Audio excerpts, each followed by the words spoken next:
Hello and welcome to the 100th episode of the Weekly Stuff podcast. Yes. For the 100th time, I am Jonathan Lack. And I am Sean Chapman. And we are here to talk about stuff. So much stuff. Oh so my god, much it's stuff. just a pile. It's a massive pile of stuff. I mean, we made a pile of stuff. I know. I think the greatest tradition we are honoring on this week's Weekly Stuff is the delay. Exactly, yeah. That has happened a lot on our podcast. We've gone for really long periods to be doing weekly great. And then we've gone for even longer periods not. Yeah. So this has been a month basically since the last one. Sorry. Life stuff. Yeah. You've been busy with school. Yep. I've been busy with school. Yep. And a project I'm working on that hopefully I can tell you guys about sometime soon. Not yet. Still working on it. That's for school. And taking up a lot of my time. Should probably be working on it now, but I wasn't going to get anything done on it today anyway. Or I have gotten a lot done on it today, but not anymore right now. So anyway, we're going to do a podcast. Yes, we are. We are actually doing one right now. Yes. As we speak. So episode 100. Sean, before we get into the outline and all that other stuff, because we got lots of things to talk about today. Yes, this is a packed episode with both gimmicks and serious topics. But 100 episodes. How's it been? Pretty shitty, I think. Okay. I don't think we've done too good. I think calling it weekly, I think was just a mistake. I don't think we should have done that. I really had no input into it. You just kind of decided we would go back to weekly stuff because I said monthly stuff. Also, No, calling this top 100 or not top of this, calling this the 100th episode is completely arbitrary as well because this is not the same podcast as the WGTC Radio technically because it's a new name. It's a new name, but it's the exact same feed. I mean, no one had to resubscribe. We didn't change any of the production methods of how we make it. I'm just saying that when you really get down to it, this whole thing has just been a farce all along. Okay. Yeah. What about you? How have you felt after the 100 episodes? I think it's been good. I think it's been a good time. This basically, I consider this all one podcast, but we had a couple before this that, we had at least two podcasts before WGTC Radio. Yeah. That, I'm not proud of all of that stuff because there was a learning curve. Yeah. Podcasting. But I think, since we moved to the weekly format with WGTC Radio and have variably been good with that format. It's been harder just since we moved to the weekly stuff format because that coincided with just getting busier in life. Yeah. But, it's been good. I think we've talked about a lot of stuff we like. It's definitely risen my appreciation for things like Doctor Who and Persona. Yeah. The ability to speak about them on the interwebs. It's been good. You should not say... I just thought... We should piss Sean off right off the bat. God. Say something I know he would hate. I hate it too. Just... Nobody says that anymore. It's I know. not 2007. This is the thing about internet slang is that it ages instantly. It's right. Immediately lame. It's so immediately lame that it was never cool. It's like so you can't use internet slang. Exactly. There's a whole show on ABC right now that I only know about because it stars Karen Gillan from Doctor Who. Yes. But it's called Selfie. And as I understand it, the entire show is just an exercise in instant dating because it's not instant dating like men-women dating kind of thing. Yeah, but instant... Like radiocarbon dating. Sure. Because it's like, you call your show Selfie, you're already dated. And then I guess it's all about social media slang, which is, as you say, dated immediately. Yeah. Alright, so we have just celebrated another weekly stuff tradition, which is the tangent. Yeah. That just ends kind of awkwardly, and then we have to desperately claw ourselves out from it. Alright, so Sean, we've got a bunch of stuff to talk about today. Oh, God. You and I, in the time since the last podcast, have each played a fairly major release of a game. So we're going to talk about those. I'm going to talk about Super Smash Bros. For Nintendo 3DS, and you're going to talk about Middle-earth Shadow of Mordor. Shadow of Mordor. Indeed. Yes. So those are two good games we need to talk about. We're going to cover some basic movie news. There's been, obviously, in the last month, a lot of movie and gaming and TV news we could talk about. We're narrowing it down to two interrelated topics, which is that in the last week or so, Marvel revealed some pretty cool movie plans. Yes. And then DC revealed some movie plans of quality we will talk about later. Yes. And then we've got a special topic after that. A very special topic. A topic near and dear to my heart. So 4 weeks ago, when we did our last episode 99, yes, I jokingly asked Sean at the end, what should we do for our special episode 100? And Sean jokingly replied, we should do it. This was never a joke. I want to make this fucking clear. I have always thought that this is what we should have done as soon as I came up with the idea. All right, well, I thought it was a joke at least for a week or two, and then you finally You sold me on it, Sean. What is our special episode 100 celebratory topic all about? Well, so for those of us who have not, maybe those of you who have not listened to all of our versions of this podcast, it originally started out as the monthly 10, in which we made top 10 lists every month about random shit. Now, that did not last very long because it's hard to just constantly make top 10 lists about random stuff, and it's more interesting to just talk about, like, current news, which is why our podcast is like this now. Yes. But in order to harken back to the origins of us spewing bullshit onto the internet, I thought we should make a list, but you can't make a top 10 list because this is the 100th episode, so I said we should make a top 100 stuff list because it's the weekly stuff. And I logically asked, Sean, what the fuck is a top 100 stuff list? And then I would say, Jonathan, it's a top 100 stuff list. It's whatever you want it to be. Exactly. It's like a mirror into your heart and psyche. Yes, precisely. All right. And so that's the real reason why we've been off for 4 weeks is because scientifically determining the top 100 stuff in the universe is incredibly difficult and time consuming. So we've been hard at work in our labs. Yes. Devising our own lists. Running calculations. By our own criteria. You know, there's a bunch of levers. I have, like, this big thing that catches lightning, like in Frankenstein. I don't know what it does, but I think it's important. Okay. Sirens. Yes. Siren? Yeah, another tradition. We pull out all the stops for our big 100 episode. There are so many sirens in Boulder. It is constant. I had not lived in Boulder for about a year. And then I moved back up a couple weeks ago. Jesus, you guys have a lot of sirens. Yeah. I mean, I think it's like there's just like a big difference between like the areas we live in Golden and we're like close to a college campus, and right. It's a much more sort of like populated area, much more densely populated area here. But yes, but it's just every couple of hours. I assume that all of those are just someone has been brutally murdered. I don't hear about that on the news, but I just assume that must be what has happened, right? Because just with all the stupid college kids, they just like every once in a while it's like near finals and someone just cracks and kills like 3 people. Who knows? It's probably what it is. I've wound up having to like block a lot of CU mail, so maybe those alerts they give you about whenever like any random tiny crime may or may not have occurred anywhere near the campus. Yeah. Yes. All right. Well, anyway, that's that. So we are going to do our top 100 stuff list. We will talk about how we made those lists, obviously the actual content of all that later in the episode. That's our main topic. And then at the end of the episode, as always, we got some Doctor Who to talk about. Yeah, that's when we get down to the actually important shit. Right at the end of the episode. Because we've missed 4 weeks of podcasting, which means 4 episodes of Doctor Who. So we're going to do this in as little time as possible, but I think it'll be a long episode because we have a lot of Doctor Who to discuss. Yes, it's going to be a long episode. Yeah. There's no thinking about it. Right. And the thing is, these were really good episodes of Doctor Who. Yeah. For the most part. With one exception, but... And that's an interesting bad episode. Yeah, I guess it is. I wouldn't even call it bad, but it's interesting. Okay, we'll get there. So, Sean, let's get started. Okay. I'm going to talk about Super Smash Brothers for Nintendo 3DS. All right, yes, because that is... Should make it clear. You're not just saying that. That's the name of the game, That is the name of the game, and I think that is probably the worst thing about the game is its uninspired name. This is a fantastic game. And it sucks that in the tradition of really good Smash Bros. Games, we can't just refer to it as Melee or Brawl or the original, which makes sense. We have to call... I just call the original Smash Bros. And I feel like that's people what know I call it as well, yeah. People know what you're talking about.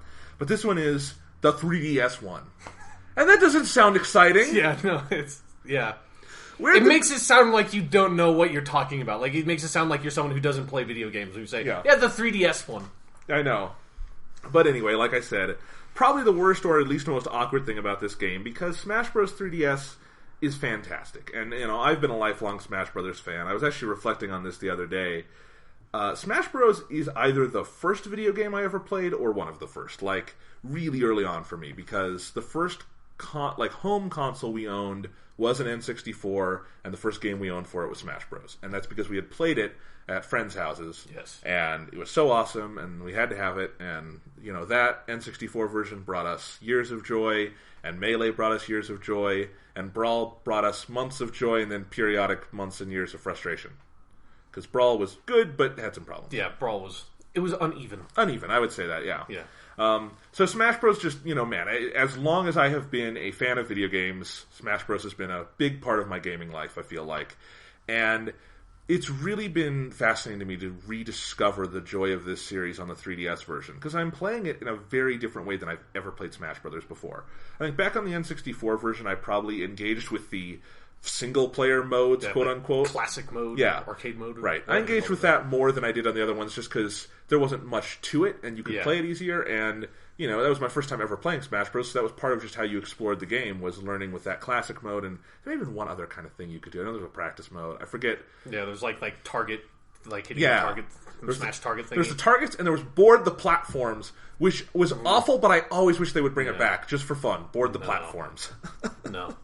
It was really dumb. Yes, it was. But yes. And then it was always like those mini games. It was like depending on what character you're playing as, some of them were just like impossible because your character, if you didn't have like a character that was good at jumping, you're just fucked. Right. Yeah. But then by the time Melee rolled around, and certainly by Brawl, I just, you know, this was a game I played with my brother or with friends. That's just it's a party fighting game, basically. Right, and that's what Smash Bros. Was to me, and I've played, I'm sure, dozens of hours in Melee and Brawl, and certainly the original. But most of that is just with my brother, with friends, just multiplayer stuff, co-op. Like, you know, I've played the main single-player mode of Brawl, the Subspace Emissary, but I've only done it in co-op with my brother. Yeah. That I probably would not have gotten through it if I was just playing alone. Not because it's difficult, just because it's kind of tedious. Yeah, I can say as someone who did play through it on my own, because I was not in the situation to play through it co-op, it is very tedious. Okay, yeah.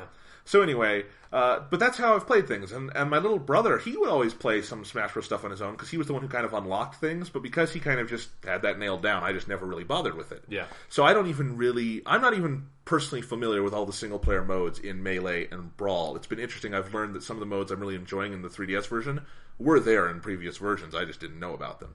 But now I'm playing the 3DS version. Obviously, this is not a game I'm going to be spending a significant amount of time in on multiplayer.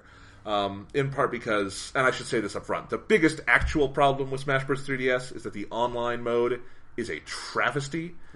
It didn't work in Brawl. It doesn't work here. I don't know what's going on because Nintendo has made strides into competent online gaming at some points. The latter-day Mario Karts have all been fine, right? All of them. From the moment they added... The first Nintendo game to have online play was Mario Kart for the DS, and that worked great. And all the Mario Karts since then have worked great online. Yeah. So I don't get it. Basically, I've tried 2 or 3 online matches. They've all gotten so laggy so fast that they literally froze my DS, and I had to do a hard reboot. And then it bans you for 48 hours because you blocked it. You quit out of a match. Huh.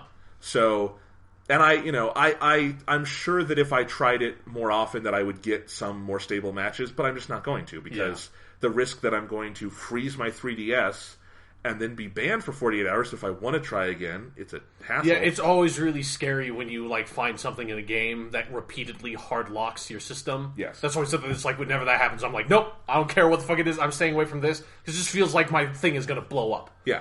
Yeah. And honestly, you know, and it's not something that detracts from the game hugely for me, because I don't care about Smash Bros. Online play. Even if it worked flawlessly, I don't think it's what would attract me. At that point, you might as well just be playing against the computers. Because what's fun is, like, about playing with other people in Smash Brothers is to have the other people there and to be, like, shit-talking with them, you know? Exactly. Yeah. And it doesn't have that same kind of thing that Mario Kart does online, where, again, Mario Kart is more fun with people in the room shit-talking, but because it's a driving game, it's a little more active in that sense. I feel like it's more significant in that to play against human opponents than necessarily is in Smash Brothers. Yeah. So anyway, I have not been playing multiplayer much, especially because that online mode doesn't work. And this is kind of funny. There's one of the challenges, which are basically the achievements in Smash Bros.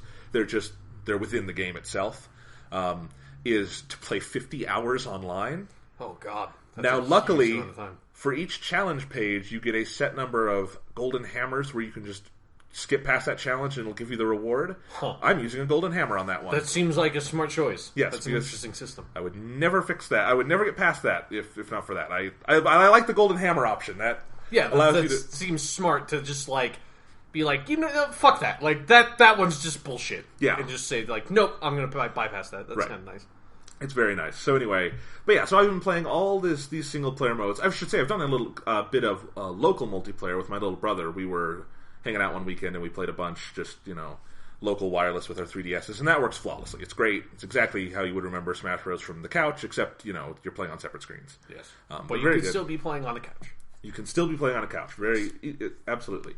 So anyway, but I've been playing a bunch of other modes in Smash Brothers, and just, I think they've really tailored all the single player modes so that they're these nice, quick, just shots of excitement and adrenaline that you can play on the go. It really takes to the portable aspect of the game. It makes that really good that you can just, between classes or before classes, or if you have 5 minutes before you have to leave for somewhere, you can do a fun mode in Smash Bros. That's great. But there's a really more depth to the game and just fun to be had than I expected from just this kind of single-player experience, mostly played against computers. And I think it comes down to just, the fundamentals of Smash Bros. Are so good, and I think they're as good or better than ever here. And, it's fun and it's addicting, whether you're playing with computers, whether you're playing with real people, whatever mode you've chosen to play in Smash Bros. 3DS, they're all fun, they're all very addictive. I checked my my play clock today, and I've played 26 hours in Smash Bros. 3DS so far. And it doesn't feel like I've played that much. It really just kind of, the time slips away from you. I read when the reviews for this game came out, a lot of critics were saying, I've already put in 15, 20, 25 hours into this. And I didn't quite believe them, because it's like, how? What were you doing? But right away you start playing the game. They're all playing Target Smash. Yes. Just can't stop. Target Smash is actually a fun mode. It's not one I love to do, but it's actually kind of interesting. But here, I'll there's so much you could talk about with this game, but I want to keep this short and keep us moving along. So what I'll say in basic is I think that the strongest part of this game, and I think the biggest refinement they've made over previous Smash Brothers games, is the character roster itself. It's a phenomenal roster of characters for starters, but there's also just, I think they've done a really good job making every character feel unique and individual, and none of them just feel like clones of each other anymore, and everyone feels like they serve some sort of purpose. So, there may be a character you're not good at or is not your play style, but you can see how it might be someone else's play style, how people could be good at it, that sort of thing, and they're just all really fun to play with. I haven't played with every character a ton, obviously, because there's like 50 of them. Yeah. But yeah, I think the amount of differentiation there is really impressive. Even characters who are similar or started out as clones in previous games feel differentiated at this point. Like I was doing this mode. One of the challenges is to clear. There's a couple of challenges where you have to clear every mode with every character, and I was doing this with 10-man Smash the other day. And I went from playing as Mario right to playing as Dr. Mario. And when you play them back to back, those characters feel really different. And that's really impressive to me. Yeah. In part because Dr. Mario was a clone of Mario in Melee, so he is like Mario from the earlier part of this series. And that's good. So he doesn't play like bullshit Brawl Mario with the fucking flood move that just ruins the whole character. Yeah, the flood move is terrible. It's still there. That's a mistake. But now you just have to be a doctor and then... Right. You're good. Or there's a whole customized mode. You can get rid of Flood and replace it with something else if you want. So that's nice. So Nintendo should have just done that in the first place. Indeed. So, yeah, if you play as the two of them, it's for one, Dr. Mario has that original move set, but he also just moves differently. He's a little heavier. He's a little slower. That also means he's maybe a little more powerful and can take damage a little better. Regular Mario is more agile, more fast. He's got that kind of balance Mario always has in Nintendo games. So that's interesting, but even with different kinds of characters. So like Lucina from Fire Emblem Awakening, who was I was really excited to play as Lucina because I love that game, love that series, and it was fun to play as Lucina. She plays a lot like Marth, which makes sense because in Fire Emblem Awakening, for the first half of that game, she's going under the guise of Marth. Right. So it makes sense, and she's a sword fighter. So she and Marth have, again, very similar movesets, but I also have played enough with both of them that I see in what scenarios I would want to use each of them. Like Lucina is a little weaker, but she's also probably a little more agile, that kind of thing. Marth probably takes a little more precision. So there's these different things that go on. And it's really fun to discover all this. Like, I still, at 26 hours in, I have spent very little time with classic characters. Like, the only character who is, from maybe the original Smash Bros. Or Melee roster I've spent, like, a significant amount of time with is Samus. And Samus is someone who I haven't even spent much time with in previous Smash Brothers game. I just never played as her, and I don't know why. But I started playing as her here, and she's really good, and so I've used her a lot. Mostly I've been playing with new characters, or characters from, like, Brawl who I never got to play with, or I felt weren't very good in Brawl that I think they've, like, improved here. So, like, they've done a great thing where they split off the transformations. So Zelda and Sheik are different characters, Samus and Zero Suit Samus are different characters. Zero Suit Samus is a really interesting character to play as. I like Zero Suit Samus a lot, and again, very differentiated from Samus, even as you understand how they come from the same character. Yeah. So that kind of stuff is fun. It's just been a blast, because anytime you feel like you might be getting bored with something, you just switch to a character of a different, type than you've been playing. You can go from someone really agile and light like Lucina or Robin or something like that, and then go to a Bowser or a Ganondorf or a Charizard who are really heavy, and that changes the flow of gameplay a lot. So, and within that, there's, like I said, all the great different modes you can play. Smash Run, I think, that's the big kind of new mode. It's imperfect, but it's interesting and it's fun. And I don't mind that it's imperfect because there's still lots of other good stuff. The classic mode that's been there since the beginning is the best version of that they've ever had. Do you still beat Master Hand at the end? You still beat Master Hand at the end. That's all I need to know. And there's also, you can go down a different branching path where you fight Master Hand and Crazy Hand. Ah, yes. So it's fun. Yeah. It's crazy. Yeah, so the classic mode has branching paths and a bunch of different difficulty levels, and that's fun. So yeah, it's really good. I think, maybe if I had to identify a weakness, I think one of the weaker parts is probably the overall stage selection. I feel is slightly lacking. But that being said, there are a bunch of individual stages that are fantastic in this game, both new and returning. I just feel there are a couple of new ones that I never really want to play at. But even then, I can mitigate that. Maybe if that's because they annoy me, you can also do a setting in this one where it just turns it into a straight platform with the background of that stage, which can make that stage more manageable if there's something in it you don't like. Like, Mega Man stage is annoying because there's this guy who, it's Wily Castle, and there's this thing that kind of shows up and starts hurting everyone on screen. I don't like that. The stage should not interfere with your gameplay. That's stupid. Fuck, yeah. Yeah. I'm totally with you. That's like when in Melee they introduce the moving stages, and you're like, nope. Bullshit. I don't want this, weird fucking, level where you're on the boat from Wind Waker and all that. It keeps on moving and everything. It's fuck that. I just want to fight dudes. Right. You can have the platforms in a stage shift slightly, but the whole thing moving or, auto-scrolling stages is bullshit. Yeah. I'll say there's one moving stage I really don't like in this one. Or I shouldn't say I really don't like. Visually, it's awesome. It's just to play on is annoying, which is the Spirit Track stage from Zelda. That one moves in such a way that it is just out to kill you, and I don't like that. Again, you can mitigate it. You can just turn it into a normal platform and you're fine. But there is a moving stage that's really good. It's the only moving stage in the Smash Bros. Series that I think is really exemplary, and it's 3D Land. It's based on Super Mario 3D Land. That one's really cool in its moving form, and it's not annoying because it's never moving at a pace that you're going to get killed by. Yeah. So that one's okay. But yeah, overall, it's a great game. I think Nintendo's strategy, again, as I've expressed before, is a little weird. I own a Wii U, and I'm totally on the fence about getting the Smash Bros. Wii U version. I think my brother will probably get it and we'll play it together, but if it were just me, I wouldn't. I have it on 3DS. I like it on 3DS. It's fine. And if I wanted to play a console version, I have the other console versions. One of the big draws of Smash Bros. 3DS is that it's portable now, and they've adapted it to the portable system in a really efficient, great way. Here's a question. I don't know if you'll be able to answer this. Do you know if it would be possible if you owned both of the versions that you could transfer saves between the 3DS and the Wii U version? No, there's no save transferring. That's pretty rough. Having to unlock everything again on another version of the game would probably kind of suck. Right. And I don't know what the differences are. I know they've got unique stages from one another. Some stages are shared.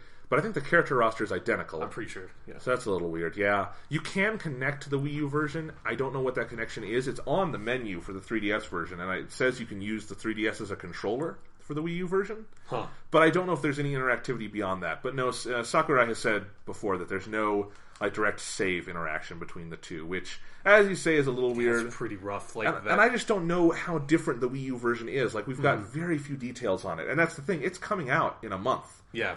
And there's no hype for it because the hype all went to the 3DS version. Everyone loves and has bought the 3DS version. Those sales numbers are through the fucking roof. Yeah, and since way more people own a 3DS than on the Wii U. Yeah, statistically. And again, if you own your 3DS, I think all Nintendo fans do at this point, but clearly not all Nintendo fans own a Wii U. We're talking 45 million lifetime sales versus 6. Yeah. If you own a 3DS, you've bought it on 3DS, that's not going to make you go buy a Wii U. Mm-hmm. Unless you're a super crazy Nintendo fan, but those people probably already own a Wii U. And then you buy a Wii U, and then you realize that you can't transfer your saves, and you're like, oh, god damn it. Yeah. You have to unlock all this shit again. I really like to play as some, random secret character. You're just boned. Yeah. And I'll say, they made it pretty easy to unlock the characters in this one. It does not take a significant time investment. So that side of it is fine. Because I remember with Melee, for some of the characters, it was just kind of a grind to unlock them. Yeah.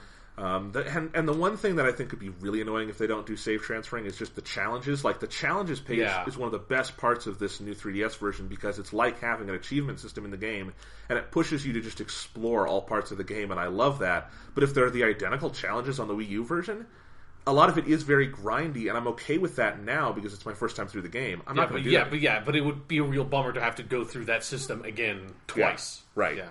So who knows? I've never fully gotten their strategy with this split Smash Bros. Release. It's weird. But we'll see. It's a really good game. The one thing I should say at the end, just because I know people would ask about this, is I think the controls are fine. I like them. Again, I've played 26 hours with this. My circle pad is fine. I understand how some people would be annoyed by the having to play this on a 3DS, but you know what you're getting into. The 3DS is the 3DS. It's the physicality of the system does not change with the game. Mm-hmm. And if you really don't want to play it that way, the Wii U version is a month away. Yeah. And you can control that however the fuck you want. You can use your Wiimotes. Yeah, you can get a fucking GameCube controller, motherfuckers. They are now manufacturing a 15-year-old controller again just for you. It'd be hilarious if they release some sort of adapter that allowed you to use an N64 controller on it. Right. It's whatever you got, man, we'll support it. We just want you to play this fucking game, please. Atari joystick? Please. Yeah. It'll work. We'll fucking map it somehow. Yeah. Gotta use two of them, like some of those weird old Atari games. Alright.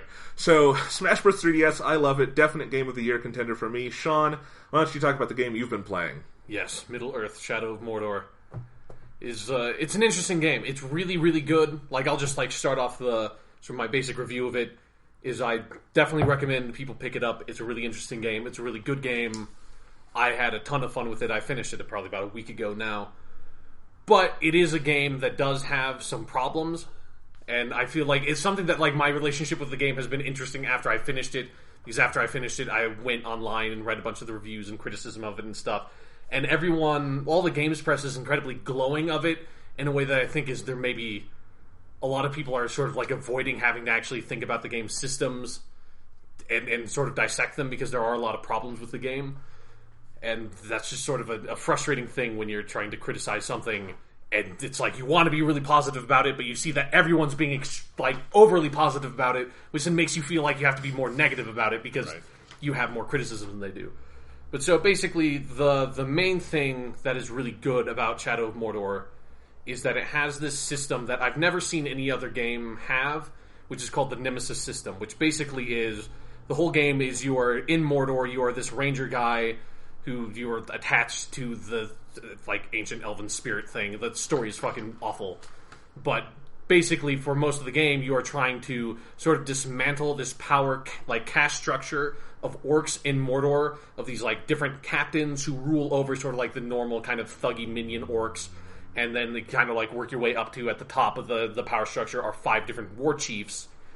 And the way the Nemesis system works is that each of those captains and war chiefs are sort of given these unique, randomly generated traits and kind of different personalities. They all have unique names, and they'll have different things this guy is invulnerable to combat finishers and is invulnerable to stealth, but he can take damage from ranged, and he's afraid of basically these big wolf monsters called Karagors, so you can sort of analyze these different captains' weaknesses and use that to sort of plan out how you're going to take them out. And the idea of the Nemesis system is that you just populate this world with all these different unique AI characters, and that sort of creates this very unique, very dynamic source of enjoyment in the game, where the main thing that's fun about the game is not going and doing all the story missions or all the random side missions. It's when you're just walking down a path, and then all of a sudden you run into this big gang of orcs, and then at its center is this big motherfucker with a shield who's named Orgoth the Manslayer or something. And one of the really great things to do with the Nemesis system is when you run into one of these captains and you engage them in combat, the game sort of slows down for a second and the camera zooms in and you kind of clash with this guy and his name pops up, and there's a huge amount of unique voice acting for all these different orc captains that give them personality. So you'll just randomly run into this guy and you get in a fight with him, the camera zooms in, his name pops up and he says we meet again, man filth. This time I'll be sure to kill you. And all of them are I never ran into a situation playing the whole game, which was 20 hours long, where that was ever, any of those lines were duplicated. So it all feels really dynamic and it feels really unique, and so it's a really rewarding system to engage with, to sort of fight against all these unique AI opponents, because when you kill them, oftentimes new ones will sort of take their place, and every time you die in the game, instead of actually dying because you're immortal because of story reasons. Instead, time passes, which sort of means that all the orcs in the power structure kind of move up, get promoted, become more powerful. Their sort of traits are upgraded and stuff. They'll lose some of their weaknesses.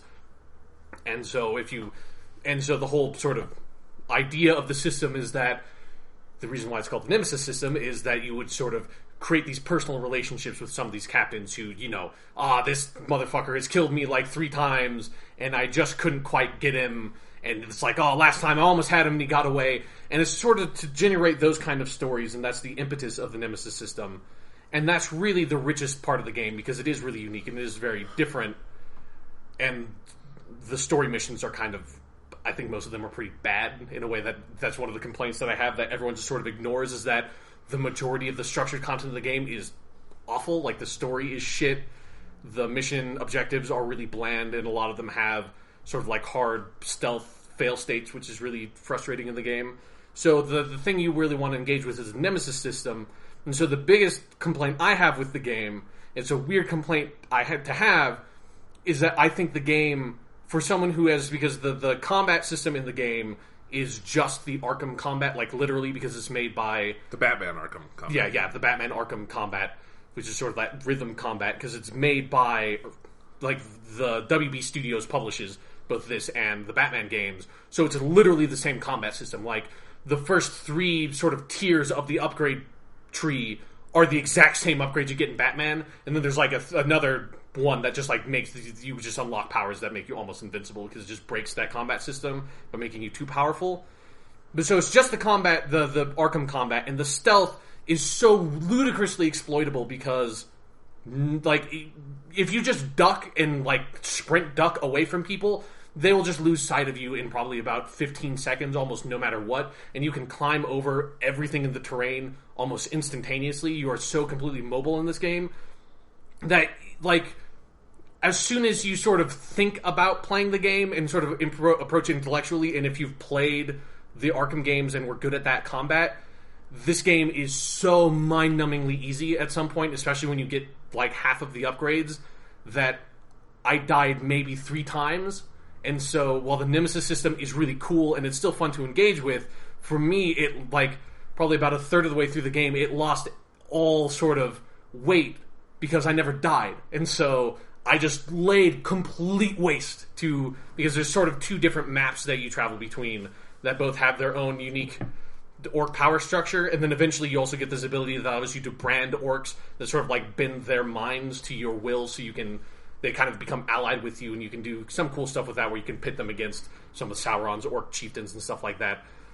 But about halfway through the game, I had just completely waylaid to all of Sauron's army and like had all of these orc captains and chieftains at my beck and command, because I played the shit out of those Arkham games, and the combat in this is a lot simpler because it's a lot more forgiving in the combat timer, because since it's a lot more open world, like the encounters are not structured the way the Batman ones were.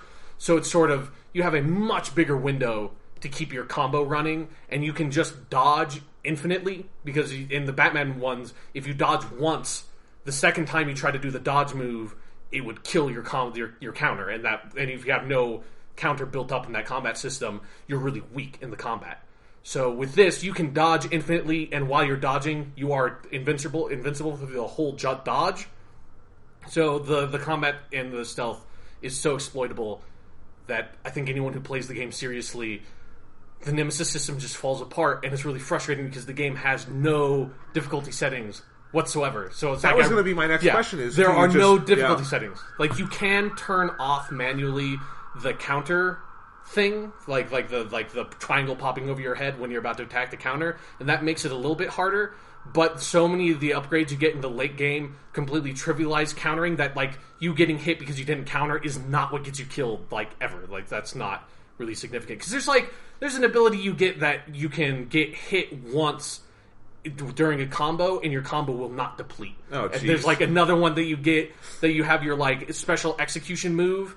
When you like build up ×5 through like one of the upgrades, you can just like basically just kill anybody with a special execution move. You can then do that twice for every time you build up 5. And then there's another one that critical strikes, instead of adding 2 to your combo meter, add 3. So it's like once you get those abilities, literally, it's like impossible to die. I don't know how you could possibly die in this game. And so one of the really funny things is that when you get to the end of the game, one of the last story missions is you like go to this like other place to kill the mouth of Sauron or whatever the story shit. And there's this big encounter that they really build up, and this like orc comes out and it zooms in on the orc and gives me his name.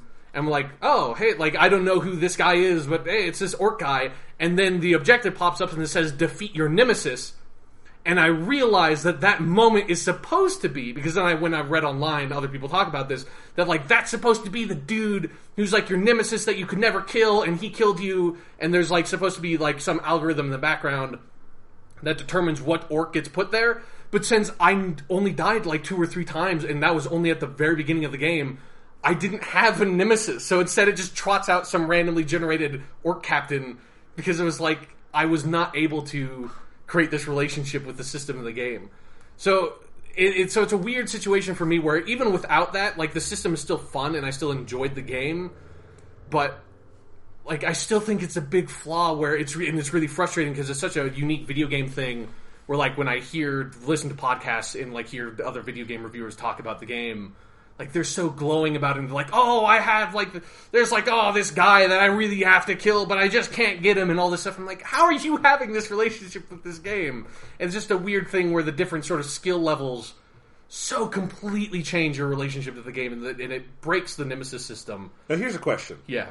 Do you think, I mean, these are game critics, so I doubt this, but maybe they just haven't played them much. Like, if you hadn't played the Batman games, or at least had only played them, like, just for one review, and you never went back to it, and you've spent a lot of time with Batman. Yeah, like, that's what I should make clear, is I've done, like, I've 100%ed both Arkham Asylum and Arkham City, so when I'm saying, like, I'm good at the Batman combat system, like, I'm not trying to be like, oh, I'm so great. I mean, I have spent dozens and dozens and dozens of hours playing, like, the combat challenges and stuff in that game. Right. Like, 3-starred all of those arenas, so I played the shit out of those games. So I am, just like, through sheer experience, really good at that system. Yeah, because this is going to be my question, too. It's just, like, I have not played as much, I've done as much in the Batman games as you have, but I've played a shit ton of them, too.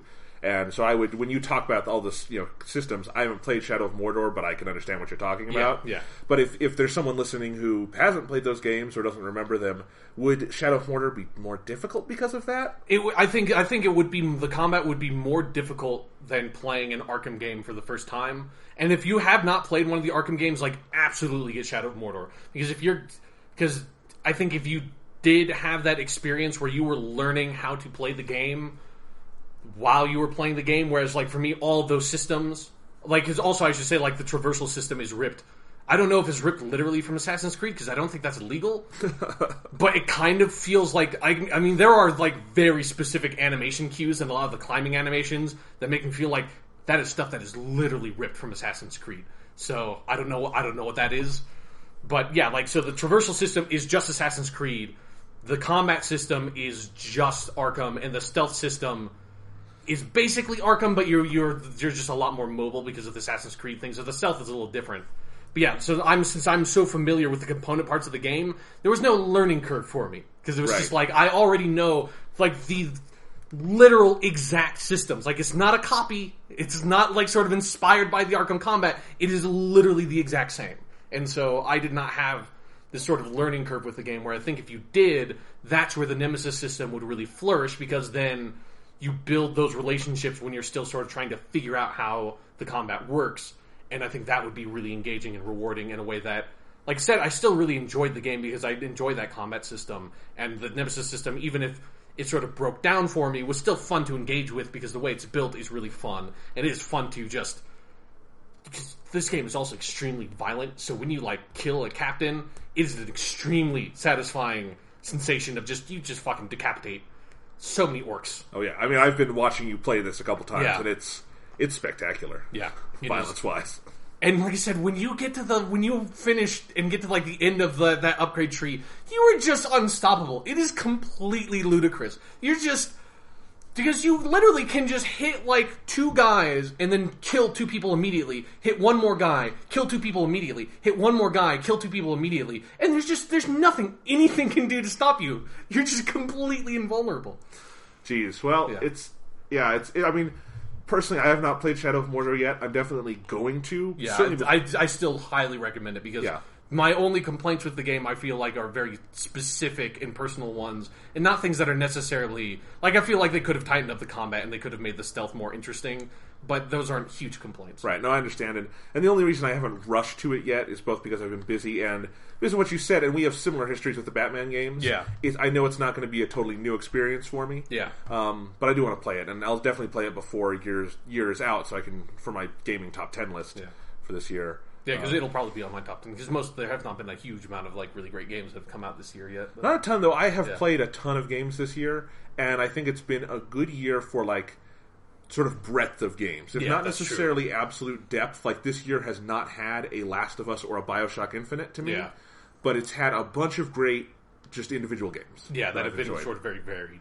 Yeah, like, it will be a competitive list for me this year already, and I still have to play Wolfenstein, Shadow of Mordor, and then a bunch of the new releases that are coming out. So, yeah. I should also say the note they leave the story on is so hilarious. Of just like, there's also... This is what we hadn't asked you yet. Sean, does this game satisfy your inner Tolkien fan? No. Like, we didn't even mention that this is a Lord of the Rings game. Yeah. And it's really, the Lord of the Rings is not on the title. Like, we've been saying Middle-earth Shadow of Mordor, and that's not, like, omitting some, like, overarching, oh, yeah, of course it's Lord of the Rings, Middle-earth Shadow of Mordor. No, it's Middle-earth Shadow of Mordor. Lord of the Rings does not appear anywhere in the branding of the game, which I have no idea why. Because I guess it technically... Except for the ring stuff, it's almost more Lord of the Rings than Lord of the Rings itself, because the ring shit is hugely... Can I just spoil... Of course you can. I don't care. Because it's something that if you were really up on your Tolkien, you would figure this out really quickly anyways. Is that so the whole story setup is you are this made-up character for the game, Talion, this ranger. It's played by Troy Baker, he's kind of wasted here because they just don't have any interesting material for the character. But you are killed because you're guarding the Black Gate. You and your family are killed, I should say, because that's your like lazy action hero character motivation for the whole game. And then... For reasons that are still not entirely clear to me, because it's just a convoluted evil scheme, is the Black Hand of Sauron, who's played by Nolan North, he's in like 2 scenes, so he's also very wasted. I guess they just had money to throw around with actors. Because I watched like a trailer before the game came out that had like an interview with both of them sitting together talking about their roles in the game. I was like, oh, I didn't know they were in this. That's kind of interesting. Totally wasted. But they get Talion gets implanted with this wraith of an ancient elven lord, and halfway through the game, it reveals that it's Celebrimbor, who, from the expanded material, he's the guy who made the Rings of Power. So that's kind of interesting, but they don't do anything interesting with it. It's like, because the rest of the game's story is like, they have Gollum there, but it's just like they just redo the relationship in the movies between Gollum, Sam, and Frodo, where Gollum is like going up to Celebrimbor, who's like in his ghost form, like, oh, bright master, and all this shit, and then Talion's like, oh, get away from him, like, you're obviously evil, and Celebrimbor's like, no, he's a sympathetic character, like, we should trust him a little bit, like, it's tone, like, it's exactly the same tone, it's ridiculous, and then later in the game, you meet this, like, aging monarch, this, like, queen, who's very, like, ill and sick, and just doing kind of weird, incomprehensible things. And then you realize that, oh, wait, it's just Saruman doing the exact same thing he did to Theoden in the story, only to this new character. And so it's like the actual story is just like these Lord of the Rings movie things that were just like transplanted to these new situations. It's the laziest shit. That's funny. But then it's all backgrounded by, it's like they resurrected this character from like the Silmarillion and made him your companion and like have flashbacks to his relationship with Sauron, because Sauron like tricked him and commissioned him to make the Rings of Power. But anyways, the note that the game leaves you on, because obviously you don't defeat Sauron because he gets defeated in the Lord of the Rings, and this takes place like before the Lord of the Rings actually happens. And so, like, I forget what the exact line is, but Talion basically says it's like, I think we should start making more rings. More like it's more eloquent the way he says it. But that's the note it leaves on, is like, hey, we're going to, like, have Celebrimbor, he's still, like, possessing my immortal body. Let's just make more Rings of Power. And it's like, what? No. No. So are they setting up like a Lord of the Rings sequel trilogy? I guess I don't like because it is totally like a sequel bait ending. Which just funny. makes... I have no idea what you would possibly do. Like setting that with, like, there's no... I don't know. Like, Lord of the Rings is so weird now with like how commercial it has now become. This is what I wanted to say. Yeah. And I want to preface this statement by saying I love Peter Jackson's Lord of the Rings movies. I like his Hobbit films. I like a lot of these games. I know I'm going to enjoy Shadow of Mordor. Yeah. But how disgusted would J.R.R. Tolkien be if he were alive today? Yeah, it's really that's really exacerbated for me right now because I know several people in my classes who are taking this Lord of the Rings literature class that's offered on campus. That's cool. And some of them are like reading the books for the first time, and they're not. And those people like saw the movies but don't really remember them that well because they only saw them when they came out. And so talking with those people in my classes, like right before this game came out, like made me remember. It's like, yeah, like the books aren't like the movies at all. Like I love the movies too. They're just so completely different in tone in so many different ways. That then, especially when you like take it the step further that the video games are, it's like so violent and gross and disgusting. That's what I was gonna say. So commercial. It's like I was watching you play this game, and all the orcs you just decapitate. And it's so it's the most violent Lord of the Rings thing I've ever seen. It is intensely violent in a gratifying way, but in also like it makes you kind of think about stuff way. Right, it does, because it's like, that's what I mean, is like, if J.R.R. Tolkien could be in the room, he'd have a heart attack and die. Yeah. Because, and I love the Lord of the Rings. He'd start cursing at you in Elvish. Yeah, I mean, the Lord of the Rings is just flat out my favorite book. I read it, I try to read it every year or a couple of years. Yeah. And I just adore it, and I think, the movies are great adaptations. They're a different thing, and that's how they're good. They because you just need to adapt them so much. You need to change right. so much to make them movies, and they did a great job of that. Yeah, and then The Hobbit is a totally different beast entirely. Yeah. It's better if maybe you don't think of it as an adaptation at a certain point. Yeah. But, even though it gets some things very, very, very right. But it's interesting because, as you say, it's just such... We've diverged so much. I think that's amazing that there are, people, as you say, who have grown up in this era of Lord of the Rings commercial dominance, going back and reading that book. I hadn't thought of that because I read all these books before I saw any of the movies. Yeah, me too. And so I've always had that basis, and so I'm always able to look at it in that way. But that would be a bit of a culture shock. Yeah. To go back and read the original books after having seen and played and just been in this culture. Yeah. I wonder what it's like after you've seen the movies and then you get to the Tom Bombadil part of the book. What are you thinking then? Because it's already, kind of baffling. Just the entire first... I mean, I'll give you one better. The Farmer Maggot chapter, Yeah, that's right, yeah. Because that's the part they cut out from the movies, that it takes them, half of Fellowship to get out of the Shire, basically. That's the first half of Fellowship, and there's even, Frodo waits several years after Bilbo's birthday party. Yeah, he's, in his 50s when he leaves. Yeah. So, it's just... Yeah, it's a weird thing. It's not something that I think is I don't think the game is bad or commits some sort of moral crime, but it is it makes you take pause for a little bit, and right? Just consider how things have gone with that franchise in the years. That's all we're saying. It is funny. It's worth consideration, and then a laugh, really, because it's absurd.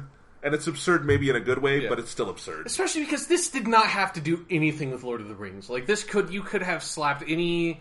the Nemesis system could work in, anything. It could be... Because I heard rumors that this was supposed to be a Batman game originally, and then they decided to make it a Lord of the Rings game because they weren't having any other Lord of the Rings games coming out. It's that makes perfect sense. That Nemesis system would work perfectly in Batman with, a Joker's gang or something like that. So it didn't need to be Lord of the Rings, and they probably didn't, start designing the game intending it to be Lord of the Rings, and then they're well, fuck. Well, here's a question for you then. Yeah. So we know that Rocksteady is making their final Batman game with Arkham Knight, and then they're done, and that's going to be the end of their contribution to this series. Yes. But Warner Brothers is going to keep putting out Arkham games, yes, I assume. Obviously. Do you think the Nemesis system goes back into Batman now? It's totally possible. They might, because it's kind of what Ubisoft does is they develop systems in these adjoining franchises and then just say it's this whole crafting system in Far Cry 3. Yeah, let's just put that in Assassin's Creed 4. Yeah. It's okay. And it's an interesting thing because I'm not worried about the future of the Batman games because I really liked Arkham Origins. And me too. I'd like more of that with that cast and everything. Yeah, that is a game that does not waste Troy Baker. No, Troy Baker's really fucking good in that. I want to get that Suicide Squad movie just because it's Troy Baker's Joker is in it. Yeah. And I'm sure because the Joker is not the focus of that movie, he's probably only in it for a minute or so. Yeah. But I want it. Mm-hmm. Haven't gotten the time to... By the way, do you see that Troy Baker had an album come out this week? No. That sounds fucking cool. I follow him on Twitter, and he's got an album, and I've listened to some samples on iTunes, and I think I'm going to get it. It sounds pretty good. Apparently he recorded it in a cabin. That's what he's been saying on Twitter. Does it have a lot of acoustic guitar? Oh, yeah. That is how you should record that album. It's basically indie rock, I would say. So it's got a lot of electric guitar. He looks like an indie rock guy. Oh, yeah. Apparently that was how he got started in entertainment, is he had a band, and then he became a voice actor, and he's just now getting back into music. So, yeah. Someone make a musical game with Troy Baker in it. Yeah, when they resurrect, like, Guitar Hero, just have Troy Baker voice the main character. Troy Baker is the Guitar Hero. Yeah, exactly. Like, he will have been in so many games that he will be just, like a widely known popular figure, so you can just, like, have his, like, name on the top of the box art. With him, like, smiling on the side of the box? Exactly. That'd be great. All right, we need to move on here. Let's talk about some other stuff. Let's see. Sean. Yes, me. Marvel movies. Yes. So, there will be a lot of them. There was a really interesting announcement this week, and I'm surprised it came out as just an official announcement from Marvel, like when it did. This seems like something you would hear about, like, in a leak, like 2 months ahead of time. And I wonder if they just got wind that it was going to leak, and they decided to put out a press release. Yeah. But yeah, so Robert Downey Jr. is joining the cast of Captain America 3, which will be the first... Well, not because Ant-Man is coming out after Avengers. Yeah. But it'll be the first of the returning heroes. It'll come out 1 year after Avengers 2. So this would be May 2016. Yeah. And so he'll be joining the cast. He'll be a main character. Reports are that he was always going to be in Cap 3. He was always going to be a part of it, but maybe they intended on him being there for like a week or two on set. Yeah. But he wanted to be a bigger part of it. They wanted him to be a bigger part of it, and so he's getting paid $40 million for a movie he's not even the title character of. Yeah. Which is kind of great. And it makes me wonder if, like, the crediting is going to be Robert Downey Jr. in Captain America 3, starring Chris Evans. And, like, it's going to be crazy, maybe. It's gonna, like, and then the poster is going to do that, like, infuriating thing where it's, like, it'll be Robert Downey Jr.'s name in the top left because he gets technically top billing. But then underneath him will be Chris Evans' face. Yeah. Then Chris Evans will be top right, and then under that will be Robert Downey Jr. Like, why can't you line up the names with the faces on the posters, you assholes? Right. It always drives me crazy. Yeah, I imagine he will not actually be top billed because I think Chris Evans probably has it in his contract that he gets to be top billed on his own movie. In his own fucking Captain America movie because he's fucking Captain America. Right. But yeah, so that news in and of itself is it's a big piece of news. It's interesting. Obviously, Robert Downey Jr., they're not making Iron Man 4 this next... Well, maybe they will. I don't know. But from what we can tell, they're not making Iron Man 4. They're making Cap 3, and Iron Man's going to be in it. Mm-hmm. And so it's the implications of that piece of news that are bigger than the news itself. So, obviously the big implication here, and what they've hinted at, is they're doing Civil War. Yep. And that's the next arc. And that implies... not just a near future kind of thing, but a really long-term plan. So, because that would be something that just would stretch across all the movies. Yeah, so all the reports coming out now are that Avengers 2 is basically going to blow up the Marvel Universe. Yeah. It's probably the last time Joss Whedon will work on these films, and he is just going to light a fire on his way out, and then leave everyone else to deal with it. And I'm just going to make Taming of the Shrew in my house this time, assholes. Exactly. So, I wonder if they're done shooting Avengers 2 yet. We have not heard about which Shakespeare movie he's making. Randomly in his house with the cast of Buffy and Angel. Yeah. Or maybe his family insisted this time, like, no, you spend time with us. Yeah. Quit working. Stop making, like, movies for every second of every day. Right. So anyway, so Avengers 2 is going to be very, very big, as I understand it. And then Cap 3, they're going even bigger with Civil War, and that's going to have some fallout. Like, apparently Avengers 3 will not be the same Avengers team as in 1 and 2. Yeah. And then the final end of this road for everything they're planning is probably going to be Avengers 4, and that's when Thanos will come in. And so they've got a really long-term plan, and I think it sounds so exciting. Yeah. Yeah. Because the Civil War, in the comics, for people who don't know, Civil War was something that started, I think, in like 2004, 2005. It was a big crossover comic book event for Marvel that just it touched every single book they were doing. It was one of the biggest crossover events I think comics have really ever done. And it went on for a very long time. And the core sort of thing was that it sort of fractured the Marvel superhero base down the middle of these two different sides represented by Iron Man and Captain America, where on the one side it was these people who were in favor of what's called the Superhero Registration Act, which is made to sort of make superheroes official, make them part of the government, so secret identities were gone and made public knowledge, and they would have to be add this whole level of sort of bureaucracy and accountability to superheroes after this huge kind of the superhero caused nuclear explosion that kills millions of people. And so Iron Man is backing the government side and saying, it's hey, the superhero registration thing needs to happen. And then Captain America is no, that's against American values and against liberty and all this stuff. And so all the superheroes kind of go one side or the other. Everyone kind of fights it out. And then even now, the fallout is still going on in the Marvel Universe. In the comics, it was a very interesting event, but a very flawed one. as all of these crossover events are, because it's like you just have so many different creators touching the ideas in so many different books that it just becomes really muddled and confused. And in some areas, like Tony Stark seems very sort of morally gray, but most of the time he was just portrayed as this huge, like, megalomaniacal villain, which kind of ruined part of the spirit. So I'm really excited for this in the movies because it'll give them a chance to do the same idea, which I think is a really interesting idea, but do it in a lot more sort of focused way with a lot fewer hands in the pie, sort of like being able to tell a really focused version of the story. Yeah, and I think the pieces are just so perfectly in place for it, especially after Cap 2, where Captain America is not a government agent anymore. Yeah. He's kind of rogue, and he's just fighting for, his own values, basically. Yeah, because they laid a lot of that groundwork in Captain America 2, yeah, establishing that that's the kind of guy he is that he's not Captain America of, like, modern America. He is Captain America with, like, hey, I'm for the values, not the government, not the little country. And I think what's most interesting about this news to me, and I should amend this by saying also that this is not 100% confirmed, but it's rumored, and I think this seems completely true, that the people who got Anthony and Joe Russo, so the Russo brothers who did Cap 2, they're directing Cap 3. They're probably doing Avengers 3, and they've probably got Avengers 4 also if they want it. Mm-hmm. And I think it sounds like they are just transferring ownership to them after Joss Whedon leaves. Yeah, that seems smart. Yeah, Cap 2 is fucking awesome. And that's what I was going to say, is that it's even though the first Avengers was fantastic and everyone loved it, I think everyone at Marvel realizes that Cap 2 really is the best thing they've done.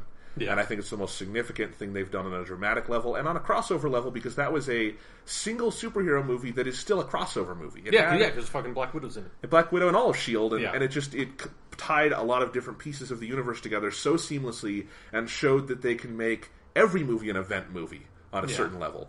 And I think that's really cool that they're following that. So Avengers 2 is going to be a big event movie, obviously, but I think their plan seems like after that, the point isn't, okay, we're aiming for Avengers 3. It's every movie's going to do something big and fun and interesting.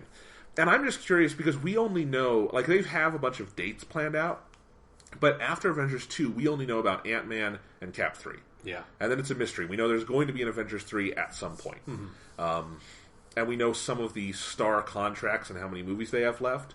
But, like, I'm really interested to see, is there going to be a Thor 3, or will Thor be in someone else's movie, or will there just be another kind of smaller crossover movie that will include, like, Thor and Hulk or something? That'd be a weird team-up, but who knows? Fuck it, yeah. Sure. I'd be down for it. I'd like to see Hulk go Hulk out in Asgard. Yeah.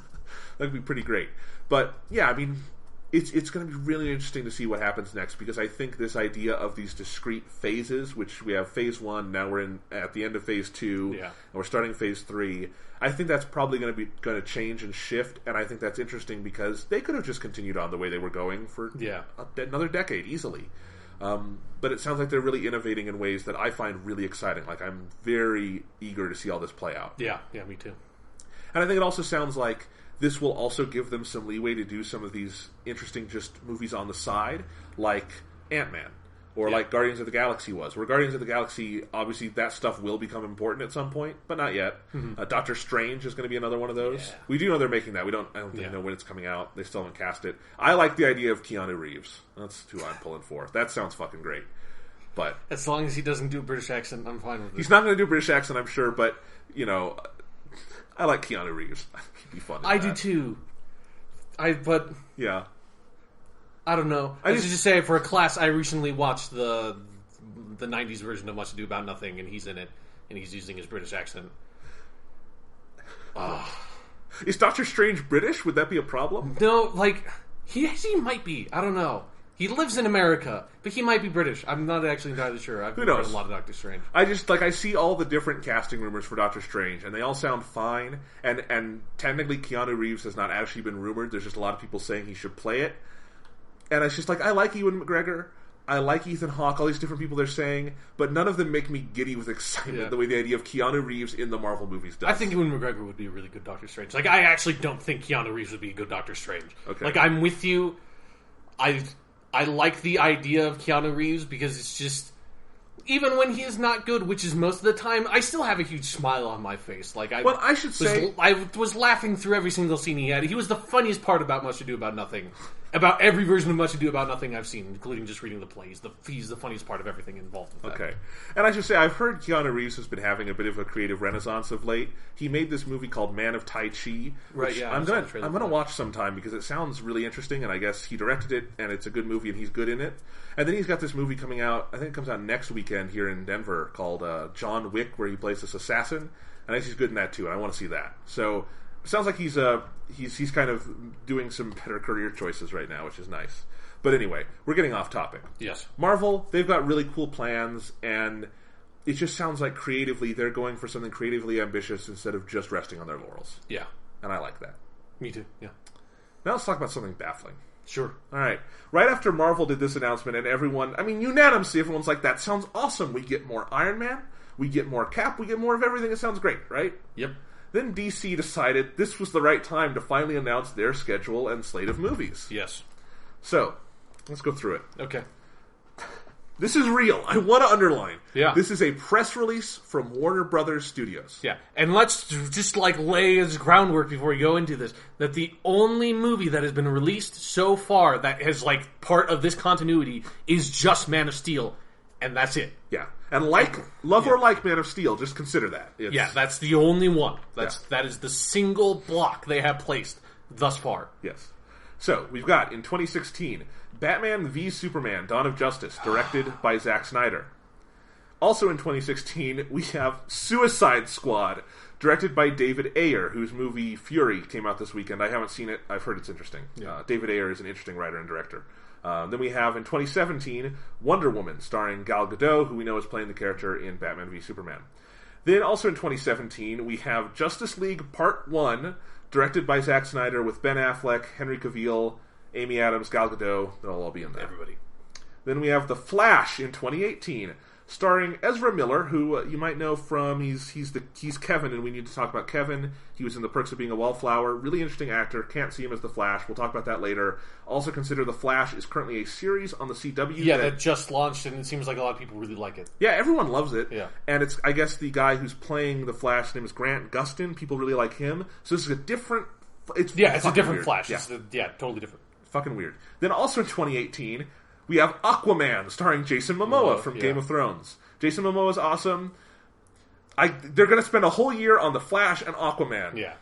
And it must be a very different Aquaman, because Jason Momoa does not look like Aquaman from the comics. No. At all. Then we have Shazam in 2019. Fucking Captain Marvel, goddammit. Fucking rebranding bullshit. Also in 2019, we have Justice League Part 2. Again, directed by Zack Snyder. Is this going to be we'll talk about it in a minute. Yeah, I wonder if that's actually Part 1 and Part 2, or if that's just in place of subtitles and they'll just be different. I don't know. Then we have Cyborg, starring Ray Fisher. For 2020, how can you cast someone for a movie in 2020? Well, no, Cyborg is going to be in Justice League. Because he's in their new... When the New 52 launched, Cyborg was one of the founding members of the Justice League. So we assume Ray Fisher is coming in on Justice League. Yeah, he must be. And he'll probably be in Batman v Superman then. Probably. Yeah. All right. Then we have a Green Lantern movie in 2020 and no details about that. Wait, so there's no Green Lantern movie between Justice League and that one? That's the first standalone one is in 2020? Yes. Huh. Now remember, they did do a Green Lantern movie a couple years ago. Yeah. But that's a different... That's scrapped. I assume it won't even be Hal Jordan. I think they're going to try to get as far away from that as possible. Yeah. So, all right. Where do we even start with the silliness of this? Justice League Part 1 and 2. That's an easy one because are they really doing the Hunger Games, Harry Potter, Twilight Part 1 and Part 2 thing? That would be so fucking funny when you don't even have a source material where you're forced to sort of split it in the middle. It's I don't necessarily creatively agree with the Deathly Hallows, because Deathly Hallows is the only one of these split movies I've seen.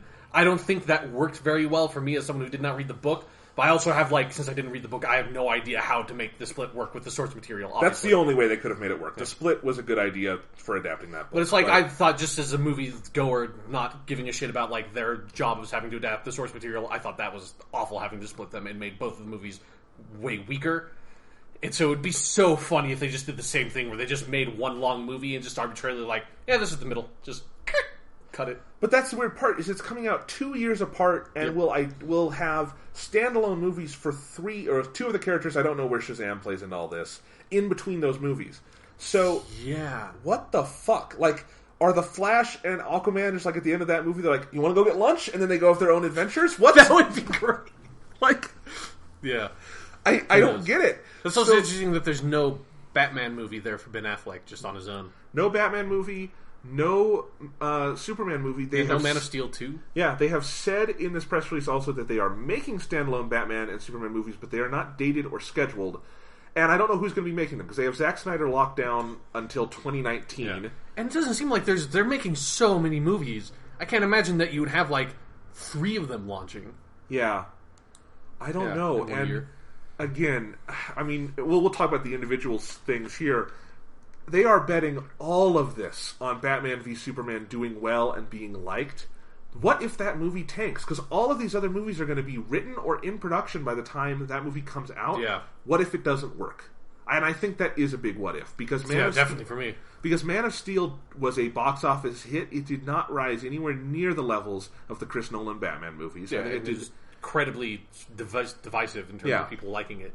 It did better than Batman Begins, but Batman Begins was also... Warner Brothers hadn't made a superhero movie in years, and the Batman name was seriously tainted at that point.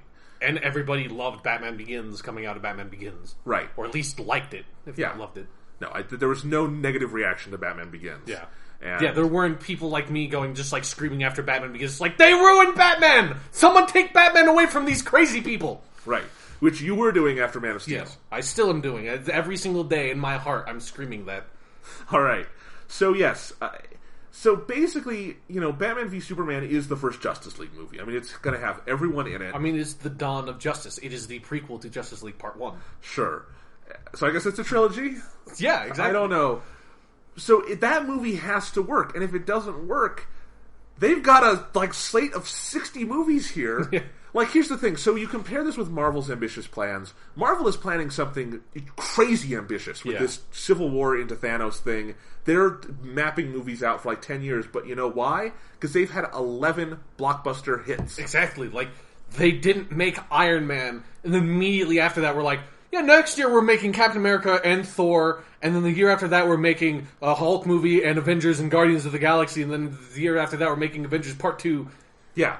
Yeah. No, they didn't do any of that. And they took it one piece at a time. And really, the only reason I think... the biggest reason why they're planning something this ambitious right now is because Guardians of the Galaxy is their second or third highest grossing movie. Yeah. And they proved they can make anything work. Yeah. They got the audience investment, but it took time. If they had done Guardians of the Galaxy first, it would have flopped. Yeah. I think we can be pretty sure of that. You couldn't launch the Marvel Universe on Guardians of the Galaxy. Would have been pretty great if they had tried, though. And I'm not saying they are, but here's what I am saying. The third movie in DC's planned shared universe is Suicide Squad. Yeah, the third movie. That is because Suicide Squad is... I mean, they're not in terms of the team, it's not analogous, but I think in terms of obscurity? Yeah, the obscurity and kind of tone, Suicide Squad and Guardians is totally analogous. Because Suicide Squad is a squad of villains kind of turned hero, kind of mercenary villains. Wouldn't Suicide Squad be better after the two Justice League movies when you would ideally know some of the villains? Probably yes. I have no idea. I'm not super familiar with Suicide Squad, and I have no idea what version of the team they're going to go with. But yeah, I know that. That's it. It's weird enough that they're making Suicide Squad, but it's super weird that they're making it so soon. That's one that because that one hadn't even been rumored. I had not heard anyone say anything about an idea of someone making a Suicide Squad movie, because that sounds fucking nuts.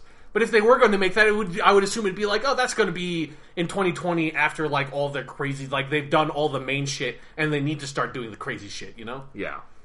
So that's weird. All right. The Flash in 2018. Yeah. One, I think it's weird that, again, unless maybe he's in Justice League, maybe that's what they're saying, but they've got Ezra Miller cast for The Flash for a movie coming out in 4 years. A little weird to me. Ezra Miller, if you've never seen him in stuff before, he's a really interesting actor. He's, I think best known for a role that is ridiculously dark in We Need to Talk About Kevin. That's a movie about a school shooting, and he's the perpetrator of the school shooting.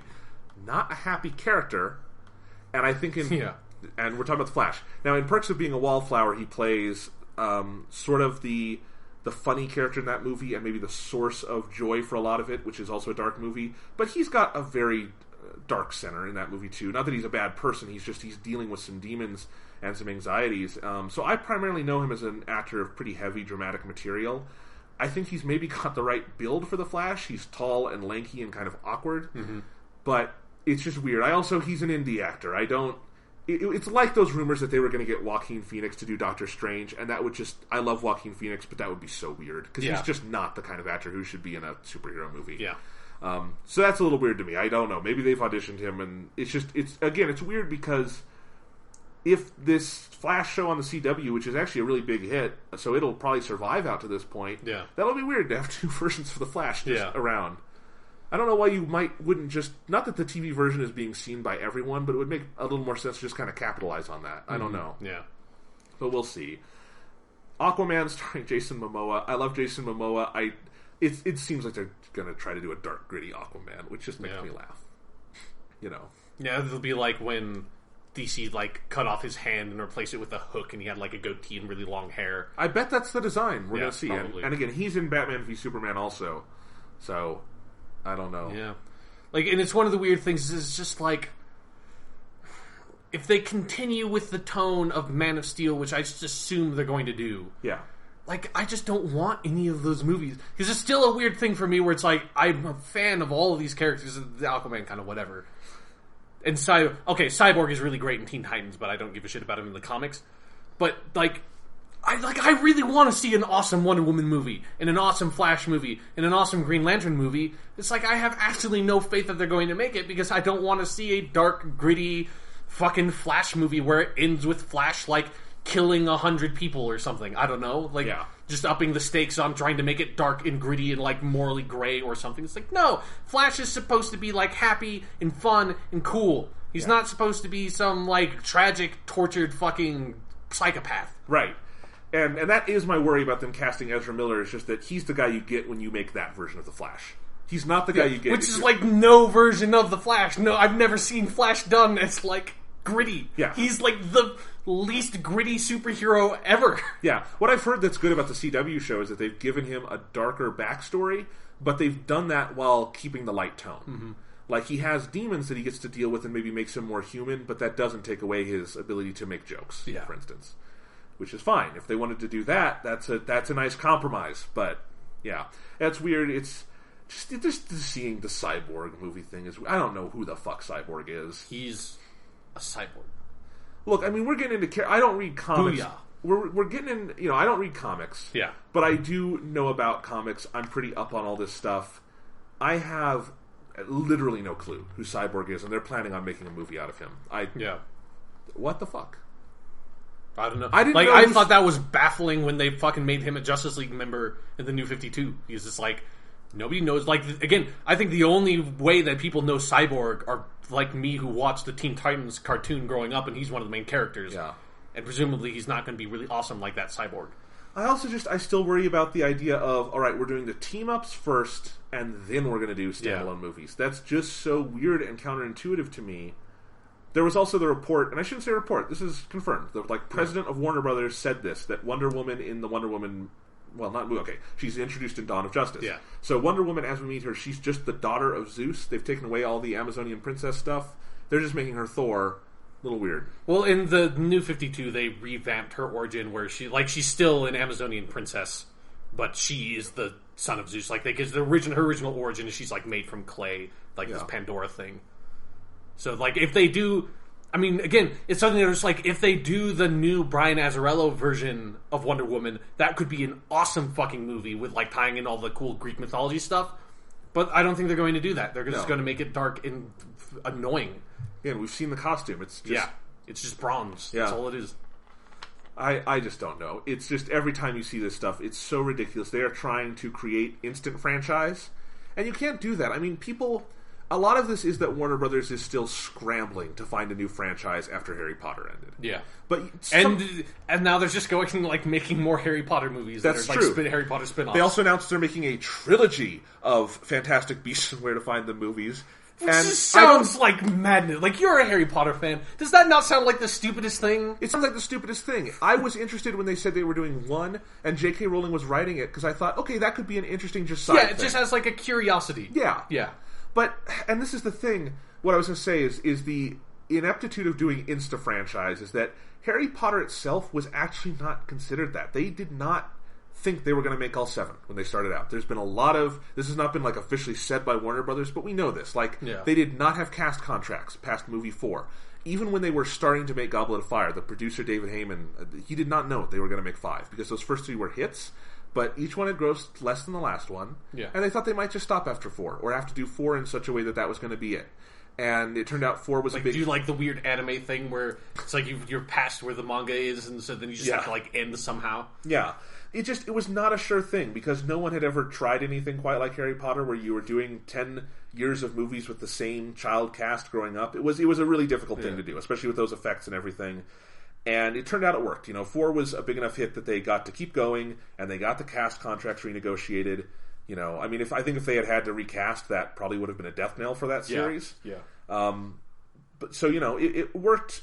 It worked because they didn't have hubris going into it. They said, "Let's make a movie. Let's see if it's good. It's good. Let's do more. Yeah. Let's it worked. And that's how you have to do it. Like Marvel did not start making 10 movies. They did Iron Man and the Incredible Hulk, and you have to remember that didn't work 100%. That Incredible Hulk movie was not a huge hit, and it wasn't very good. Mm-hmm. And it's basically been erased from the canon. Yeah. They had to adjust, and there's no room for adjustment in this at all. Yeah. I'm still thinking about the alternate ending of the Goblet of Fire movie where Harry just kills Voldemort at the end. I think that would be... It would be like the same, inexplicably. It would be the same Goblet of Fire movie where Voldemort comes back to life at the end, but Harry just somehow wins the fight, and it's really anticlimactic. Yeah. Yeah. And then he doesn't go back to Hogwarts sad. It's just like, let's have a party. We killed Voldemort. It's like... That would have just made me so happy because of how pissed off all the fans of the books would have been. Just go back to school and rub it in their face that they just ruined the movies. But it's just interesting to me because I think Warner Brothers is kind of forgetting how they found success in the past. Yeah, who knows? And, I think they're just mad that they don't have Christopher Nolan doing a Batman movie every year. Mm-hmm. Now Christopher Nolan's just said, fuck you, and he's off making his cool space movie. And it's weird because there are things I'm interested in these films. Like, I did like Man of Steel. I'm interested where they kind of follow up on that, although it doesn't look like they're making anything that's a direct sequel to that movie at all, so we'll see what happens. But, I want to see Ben Affleck as Batman. I saw that. I'm still curious about that. Yeah, in the time since the last podcast, I saw the movie Gone Girl. It's fucking terrible. It's one of the single worst and most offensive movies I've ever seen. I hate it. Ben Affleck is good in it, though, and I think I was watching it and I just realized he could make a really good Batman. I could see the seeds of his Bruce Wayne in this performance, and because Gone Girl is something like 25 hours long, I had to spend time just, entertaining myself, and I would look at Ben Affleck's chin and imagine it in the bat cowl, and I'm like, he's got the right chin. So, those sorts of things... Of course, that's why you're just staring at his chin all day. It's not because of your weird Ben Affleck chin fetish. Well, he's dreamy, He is, that's true. He's a very attractive man. Alright. So anyway, there are things I'm interested in seeing in these. Batman v Superman is a terribly titled movie that I'm super fascinated in. Yeah, I want to see what they're going to do with these characters, even though I don't anticipate them being good. I am intensely curious about how do you, because so many of these are characters that have never really entered the public consciousness, in their actual form, like a storied form. Yeah. So it's seeing Wonder Woman and Flash and Green Lantern, and trying to make that work as a franchise in movies. I'm just curious to see how they're going to try to do that, because it's not an easy thing to do. It was with before Avengers came out. Even if Avengers had been awful, it would have still been an incredibly interesting movie. Just to see how do you get all these moving parts to work together in one movie? Yeah, that seems like on the face of it, it shouldn't work, but they nailed it. Yeah, and that's kind of the danger here is they have no time ahead of time to try to calibrate the individual characters. Yeah. It's all at once and all or nothing. And then also, when you think about it, I trust Joss Whedon with my superhero movies a lot more than I do Zack Snyder. Yeah, I mean, I trust Joss Whedon with anything more than I do Zack Snyder, but Although, how great would it be if after Justice League Part 1 you find out that Zack Snyder just made a measure-for-measure movie in black and white in his house? It's just it would have a lot of slow motion and nudity somehow. Yeah, it would be very different than Joss Whedon's Much Ado About Nothing, but it would still be really great. Alright. Coming next week, our in-depth review of Joss Whedon's Much Ado About Nothing. I just watched that movie a week ago, that's why it's coming up so much. Did you like it? It was fine. Yeah. You don't love that play, so that's... Yeah, it had good parts and it had bad parts. Okay. Amy Acker, really fucking good as Beatrice now. She's so fantastic. Yeah. Why is Amy Acker not a huge movie star? She's just so great. Yeah. I love Amy Acker. She may have been the best character in all of Angel as Winifred. Yeah. She deserves more. I want to go watch Angel just because I know she's in it. That's the main reason I want to watch Angel, because Angel was never my favorite character on Buffy, but... Angel's show is way better than Buffy's. Okay. Anyways. Well, and Angel is a more interesting character on Angel, right? Yeah. They take all the shitty characters from Buffy and make them better than any of the characters in Buffy on Angel. It's a pretty interesting achievement. Yeah. It's a cool show. All right. Tangents. So, Sean, you want to talk our top 100 stuff list? Well, that was a hell of a segue. Well, I don't think there's any really any way to segue. No, there isn't. You're right. Sean, is Angel on your top 100 stuff list? No. Okay. That would be the only way to segue. Yeah. Okay. So we've each made a top 100 stuff list. I think the way we need to start this ridiculous fucking discussion is... Right, yeah. What were your... I have no idea how this is going to go. What was your criteria? How did you make this list? What is a 100 stuff list to you? I have not talked to you about this, and I don't know your list. We have not. We don't know anything. This is one of the things that when we started making this list and we took this idea seriously, this was part of the ground rules was we make the list separate. We do not talk about the list. We do not talk about how we made the list or what is on it. I have no idea what the fuck your list is. You have no idea what the fuck my list is. We only know that they have 100 somethings on them. Yeah. So, yeah, for me... Top 100. How did I make this list? I don't know. It was just... It was whatever happened, whatever came to mind, whatever felt natural, I put it down there. I mostly just wanted to make a bunch of jokes. Okay. But there is some sincerity in this list. That it is sprinkled with truths among all the bullshit. Yes. Yeah. Yeah, and it's anything, and it's just anything goes. For my consideration of the list, it's something very literal and concrete and physical, or is this just some abstract concept? Anything and everything is on the list. I basically did a similar thing. I feel like I ultimately kind of weighed it towards media stuff like movies and TV, and I in no way did that. There are movies and TV and video games on mine. And that's only because of the topic of this podcast. Yeah. That's why I did that. But there's other stuff on there, and I should say, you're not going to see anything there's a couple of these. Mostly it's not like a movie. It's I didn't just put Seven Samurai on here. Mm. It's usually moments from films or games or just things I like about those things. Because it was stuff, I wanted to focus on just little... This is a lot of little menial details. And it gets more sincere as the list goes on. My top 10... are really maybe 10 stuffs in life I really do treasure. Yeah. And number 1 is kind of sappy and sincere, I guess. But other than that, yeah, it just varies. It vacillates in weird ways. Yeah, I'm just scrolling over my list now. So here's what I want to do, Sean. Okay, yeah. Because we didn't talk about how we were even going to cover this. I've thought about it. Okay. I've thought about it. Good. All right, so we each have it. So we're both ranked, right? 100 to 1? Yes. Okay. So we're going to read these out, 100, 100, 99, 99, the way we do our top 10 lists. Yes. Because we don't have infinite time here, I want us to just kind of read back and forth, unless either of us have a comment on our own thing or on someone else's thing. Yes. Then maybe we, quickly raise a hand, stop, and we talk about it. Okay. But only if, we have something to say. We don't have we can't go in depth on every single topic and question how we rank them and the true value of everything. But if there's something we want to talk about or clarify, go ahead and do that. Yes. Let's do that. So... without further ado, I guess. Yeah, okay. Top 100 stuff by Jonathan Lack and Sean Chapman. Yes. We'll start. Stuff. I'll start because you've apparently got a great number 1. My number 1 is so good. Okay. It is true. It is with a capital T. That's my number 1. It's just truth? It's true. It is the only true thing. Okay. I'm really excited. Yep. But let's start. I'll start with my number 100. Okay. So, Sean, my number 100 is blueberry muffins. Right, okay. Fair enough. I'm a fan of blueberry muffins. Okay. My number 100 is the human emotion of love. Okay. I should clarify this. Originally, love was going to go higher on the list, but I think it's really overrated, so I knocked it down a few points. We're not going to get through this. No. Okay. My list is really good. I've got a good list. What's your 99? The throwing knife in Destiny. That's a really good 99. Okay. My 99 is pancakes. Pancakes are good. Not on my list. I'm glad they're on yours. Yeah. My number 98 is old Bob Dylan singing Christmas songs on the album Christmas in the Heart. That's only 98. That's only 98. Okay. My 98 is replacing the letter C with the letter K in words. That's good. My number 97 is water. I considered water on mine. Okay. My 97 is the fact that the letter C is completely superfluous in the English language as it is not possessed of any unique phonemes. Indeed, I agree with that. My number 96 is all my favorite quotes from Season 2 of Red vs. Blue. And I had to put that on there because this is the stuff I quote most often in daily life, is stuff from Red vs. Blue Season 2. Specifically, there's a thin line between not knowing and not caring. I like to think I walk that line every day of my life. This is good, yeah. Or, I only drink the blood of my enemies and occasionally a strawberry yoo-hoo.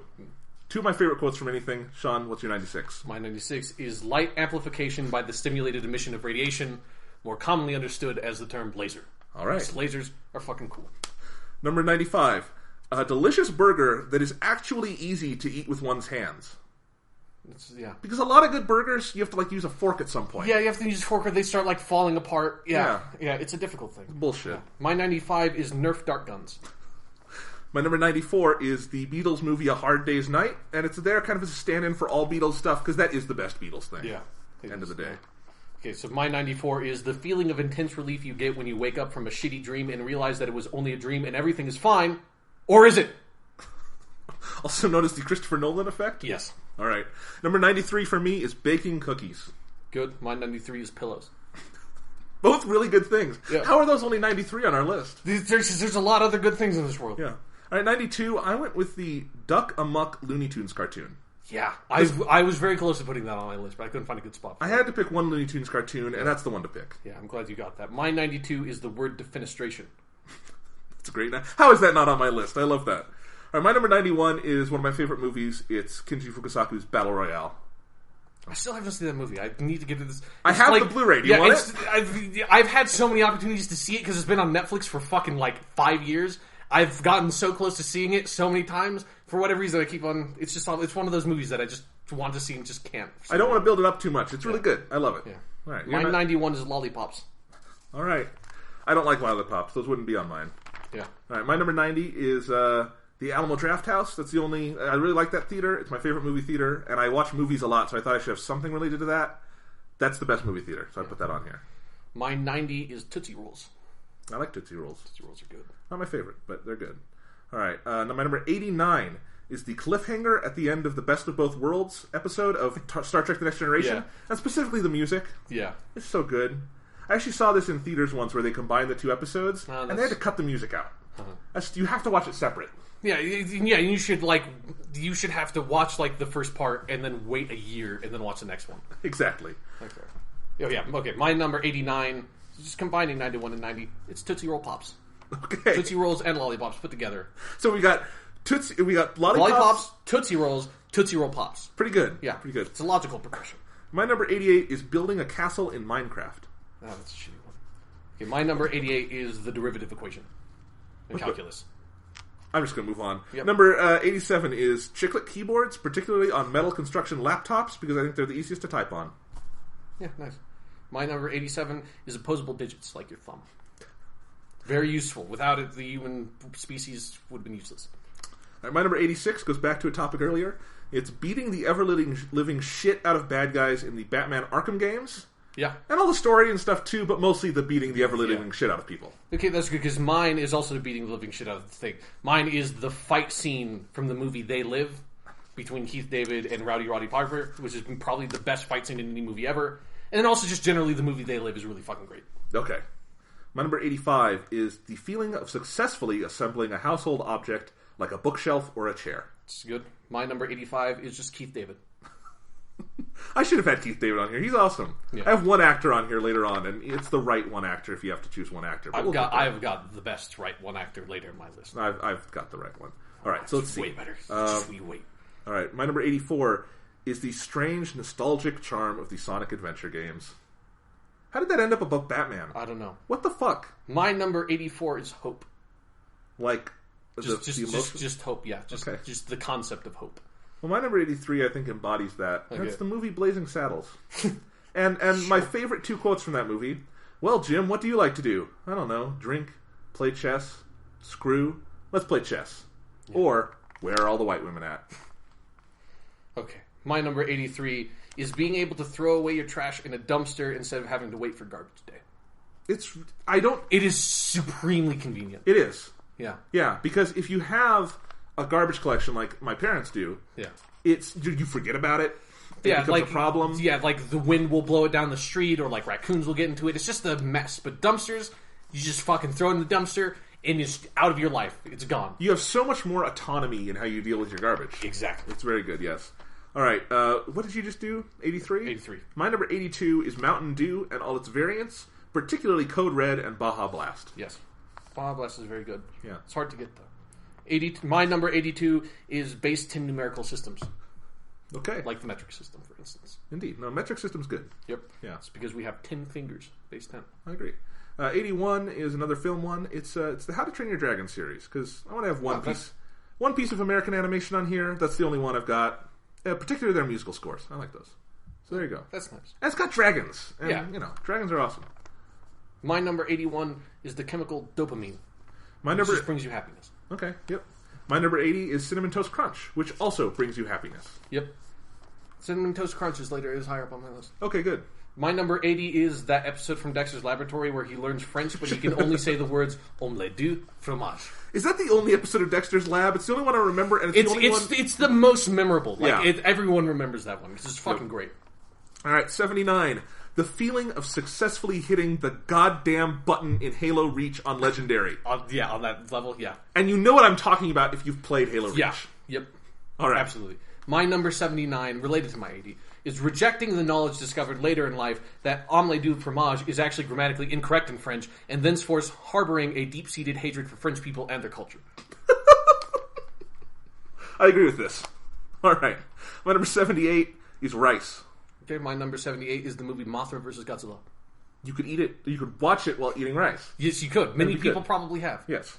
All right, my number 77 is just a nice catch-all here, is the Marvel Cinematic Universe. A lot of good superhero movies. Yeah. That's my one superhero reference on here, and it's a good one. Yeah. My number 77 is Black Tar Heroin. My number 76 is a good follow-up to that. It's Friendship. It's two things that go great together. Friendship and Black Tar Heroin. Okay. Yep.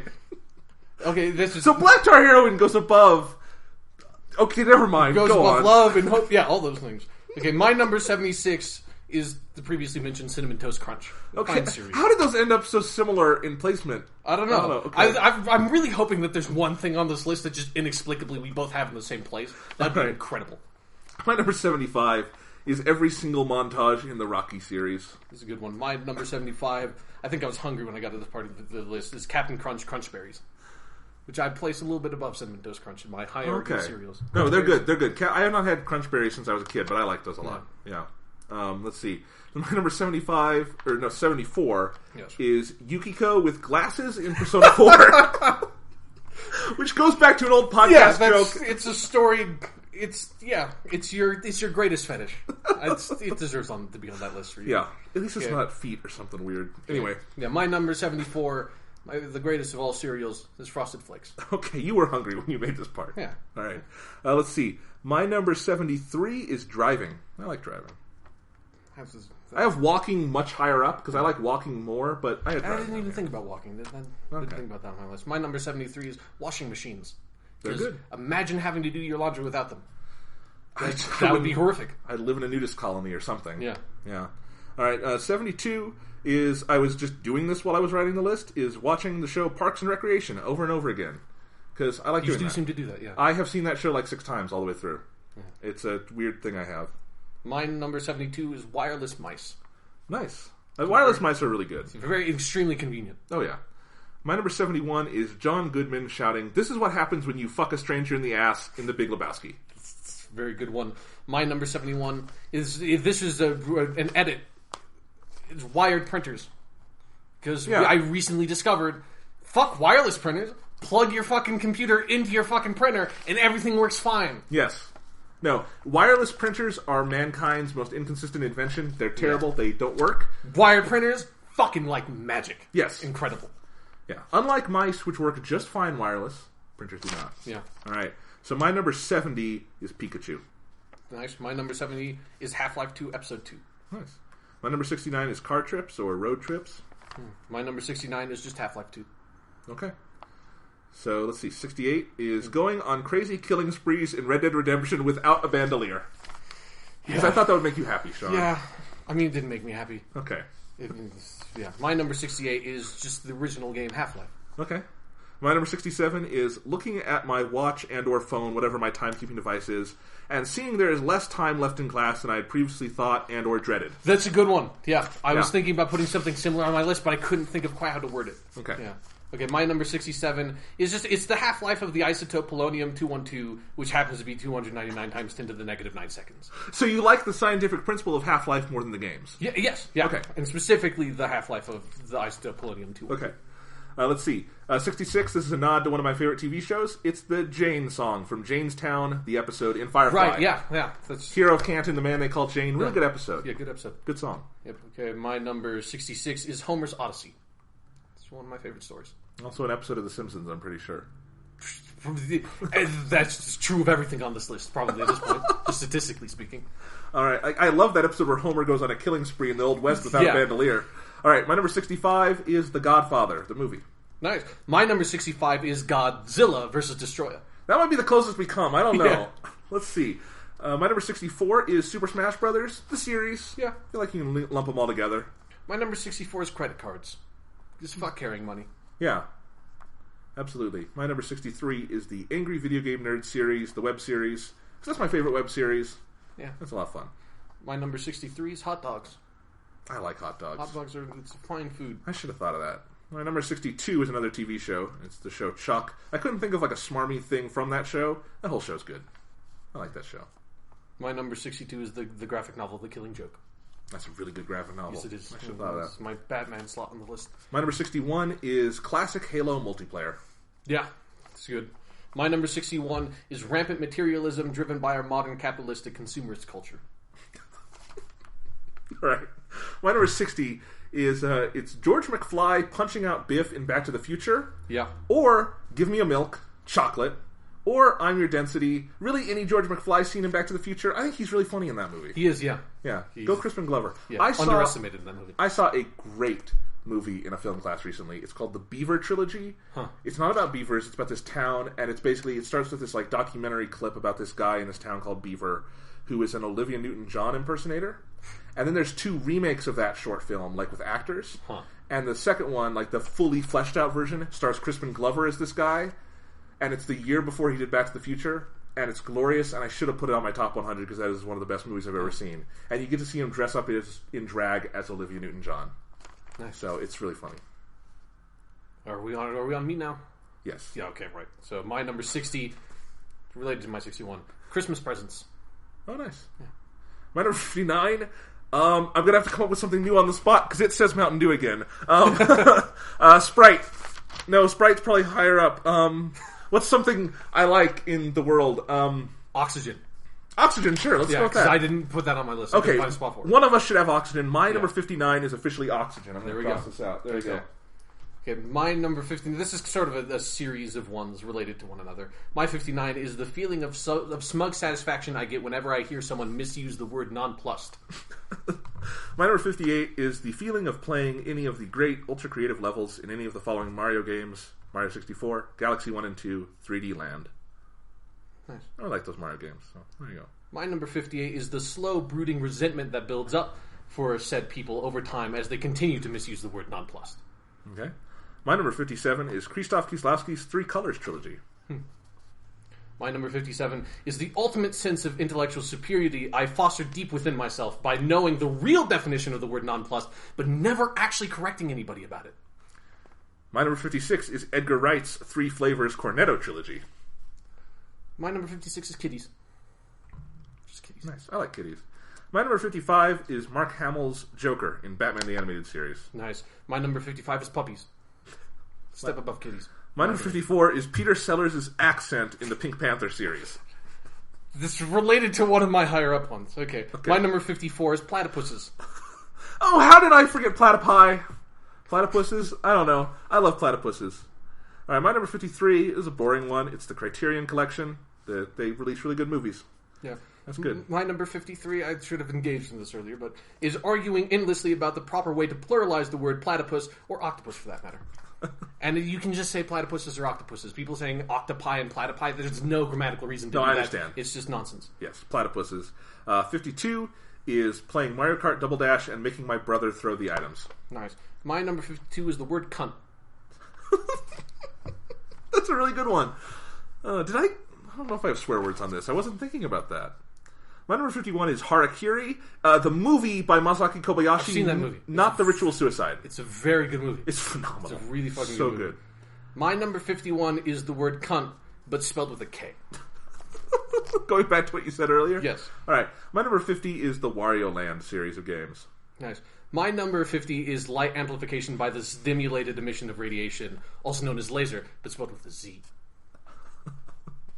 Alright, my number 49 is walking. Nice. My number 49 is homophones. I like homophones. Yep. Like cunt and cunt. My number 48 is watching The Shining projected over itself backwards. I did this once at a film festival. It's really cool. You should try it. My number 48 is homophobes, like homophones, because it unites the right-minded people of society against the common foe.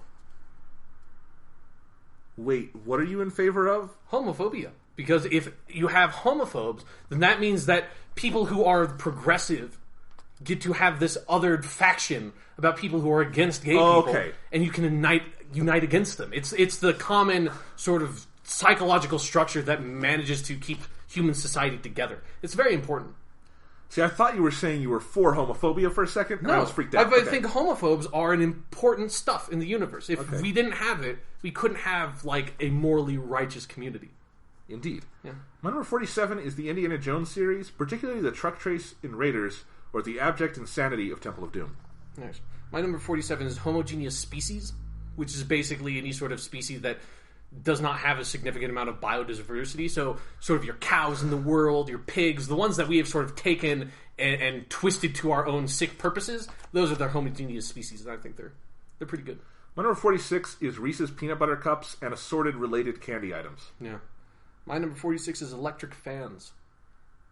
My number 45 is the films of Quentin Tarantino. Nice. Couldn't pick one. Yeah. My number 45 is air conditioning. Step up from electric fans. Okay. My number 44 is one that'll make Sean mad. It's the Harry Potter franchise. I like Harry Potter, so particularly the audiobooks. Those are really good. Right, okay. This is a bit much. My number 44 is the brief moment outside on a warm summer day when a faint breeze blows down from the mountains and the brilliant light of the sun catches the ripples on the creek as it rushes serenely over the smooth rocks nestled in the riverbed. When the soft, supple scent of lilac catches in the wind and permeates the air as birds sing their lilting morning songs from the gently swaying branches. When everything feels just right, like the world has settled and everything has fallen into its natural place. My number 43 is pizza. My number 43 is farts. My number 42 is Sancho the Bailiff. It's a movie by Kenji Mizoguchi. It's really good. You should see it. My number 42 is that way badass poem by Lord Byron called Darkness. My number 41 is The Muppets. Just the gang of comedians. My number 41 is the literary critic Svetsyn Todorov. My number 40 is the James Bond movies. Nice. My number 40 is that essay I wrote about Svetsyn Todorov's use of structuralism like 3 hours before class started and is like a totally awesome essay. Nice. My number 39 is Spock's funeral in The Wrath of Khan. Nice. My number 39 is procrastination. My number... How did I not put procrastination on here? That's a good idea. My number 38 is the collected works of one of my favorite directors, Takeshi Kitano. Japanese. Nice, yeah. My number 38 is waking up before your alarm goes off. That's a really good feeling. Yeah, it is. My number 37 is the last 20 episodes specifically of the television series Full Metal Alchemist Brotherhood. It's all good. Those last 20 are pretty great. My number 37 is spaghetti. Nice. My number 36 is sort of in a general sense the show Mad Men, but I decided to represent it by one of my favorite quotes, which is, I'm Peggy Olson and I want to smoke some marijuana. And if you've seen that scene, you know why it's awesome. My number 36 is even tastier spaghetti. My number 35 is Charizard. That's a good one. My number 35 is adhesive tape. My number 34 is the guitar work on the Rolling Stones' Some Girls album. That's like my favorite guitar work on any album. My number 34 is soda. My number 33 is the Mass Effect trilogy. And my number 33 is guitars. We were really close to having something almost... We were really close. Wow, that's pretty cool. Yeah. Okay. My number 32 is The Matrix. The first movie. It's awesome. Yeah. My number 32 is Hamlet. My number 31 is Toshiro Mifune. That's a good one, yeah. Because that's, when I say that's the actor you want to choose, I have a reason for that. He's fucking Toshiro Mifune. I still lobby that my upcoming actor is an even better choice. Is it Barney the dinosaur? Nope. Okay. My number 31 is Godzilla vs. Biollante. My number you have a lot of Godzilla movies on here. My number 30 is podcasts. Nice. Recording or listening. Yeah. My number 30 is funny accents. My number 29 is just every note on David Bowie's The Rise and Fall of Ziggy Stardust and the Spiders from Mars. Great fucking album. So I'll listen to it. My number 29 is The Printing Press. Without it, modern civilization could not have come to be. Very true. My number 28 is Chewbacca. Fair choice. My number 28 is Halo 3. That's a good choice. My number 27 is Clarence Clemens' saxophone solos on the music of Bruce Springsteen. Nice. My number 27 is just like, I don't know, punching stuff. Just punching stuff? Just punching stuff. What kind of stuff? It's just stuff. It's just punching it. When you're angry, it's the best thing you can do. Punching, yeah. As long as it's not like a person that you love. Fuck it, whatever. Punching stuff. 26 is Sprite. Sprite was higher up on the list. Okay. My 26 is Peace Pop Pete. My number 25 is the musical from The Simpsons, Stop the Planet of the Apes, I Want to Get Off. and all the other great quotes from that episode, like, ever heard of Planet of the Apes? The movie or the planet? Or, hey, I thought you said Troy McClure was dead. No, I said he sleeps with the fishes. Good stuff in that episode. My 25 is the issue of Spider-Man where Doc Ock and Aunt May almost get married. That's the thing? Yeah, this close. Number 24 is the final scene of Wes Anderson's Rushmore, one of my favorite endings to any movie ever. My 24 is the issue of Spider-Man where Spidey is stuck under all this rubble and he needs to get out to save his aunt, but the rubble is way too heavy and he can't lift, and he spends like 5 whole pages trying to lift it, and he seriously is super fucking fucked, but through sheer will and complete badassery, he throws off all the bullshit, and it has to be the single greatest full-page spread in any comic ever. Fucking holy shit. It's really good. Number 23 is the general majority of Bob Dylan music. My 23 is pizza. Nice. Yeah. My number 22 is Bill Murray eating corn in What About Bob? Because it's that funny. My 22 is Gravity, the physical phenomena, and not the movie. Okay. No, I will. Very important. I love the movie, but the physical concept is more important. Yeah. Without it, we couldn't have the movie. As if we couldn't be recording this podcast right now. Or we'd be floating while we were doing it. Let's see, could be cool too. Anyway, 21 is the music of Joe Hisaishi. He's the composer for Hayao Miyazaki and Takeshi Kitano, two of my favorite directors. Really good music. My 21, toilets. I mean, that's a good. I mean, you've got a good point. It's a thing we're not supposed to talk about, but they're very convenient. If you didn't have toilets, man, life would literally be very shitty. Yep. Number 20 is the tramp playing golf in the Charlie Chaplin short film The Idle Class. It's so fucking funny. My 20 is just anime. My number 9 just anime. Oh, I've got an anime close here, but my number 19 is my bed. Nice. My number 19 is the human construct of language. Without it, our species would never have functioned. My number 18 is Dragon Ball. Nice. My number 18 is boobs. Those are very related. They are extremely related. If you haven't seen, pre-Z Dragon Ball, there's lots of tits. Yeah, as soon as you start putting like language and boobs on the list, like we're getting into the shit now. We are. My number 17 is ice cream. My number 17 is the element of carbon, which is the basis for all forms of life. My number 16 is every Bruce Springsteen album, except Human Touch, and, even it has a good few songs, so what the hell, it can come too. My number 16 is the electromagnetic force on the quantum level. My number 15 is the collected works of Akira Kurosawa. Nice. My number 15 is the weak nuclear force. My number 14 is French bread. And my number 14 is, of course, the strong nuclear force, because that's what binds the nuclei of atoms together, and without it, we would just be nothing. My number 13 is the feeling of wearing a new pair of socks. My number 13 is Jeff Goldblum. I told you! I picked the right actor! More important than the element of carbon, more important than the strong nuclear force is, of course, Jeff Goldblum. That's because he came up with that, right? Exactly. Like, he was here before the universe. It's chaos theory. Alright, my number 12 is my computer. This might be the closest we've gotten. My number 12 is the internet. Okay, yeah. My number 11 is the Hitchhiker's Guide to the Galaxy franchise. I particularly love the radio series, but it's all good. My number 11 is Godzilla vs. Mechagodzilla. My number 10 is family gatherings with the family members I legitimately enjoy spending time with. That's nice. My number 10 is life. My number 9 is staying near the ocean and going to sleep with the sound of waves outside. I really like that. My number 9 is video games. Okay. Just all of them. My number 8 is the collected works of director Yasujiro Ozu. My number 8 is sleeping in. My number 7 is the final scene of Charlie Chaplin's City Lights. My number 7 is Saturdays.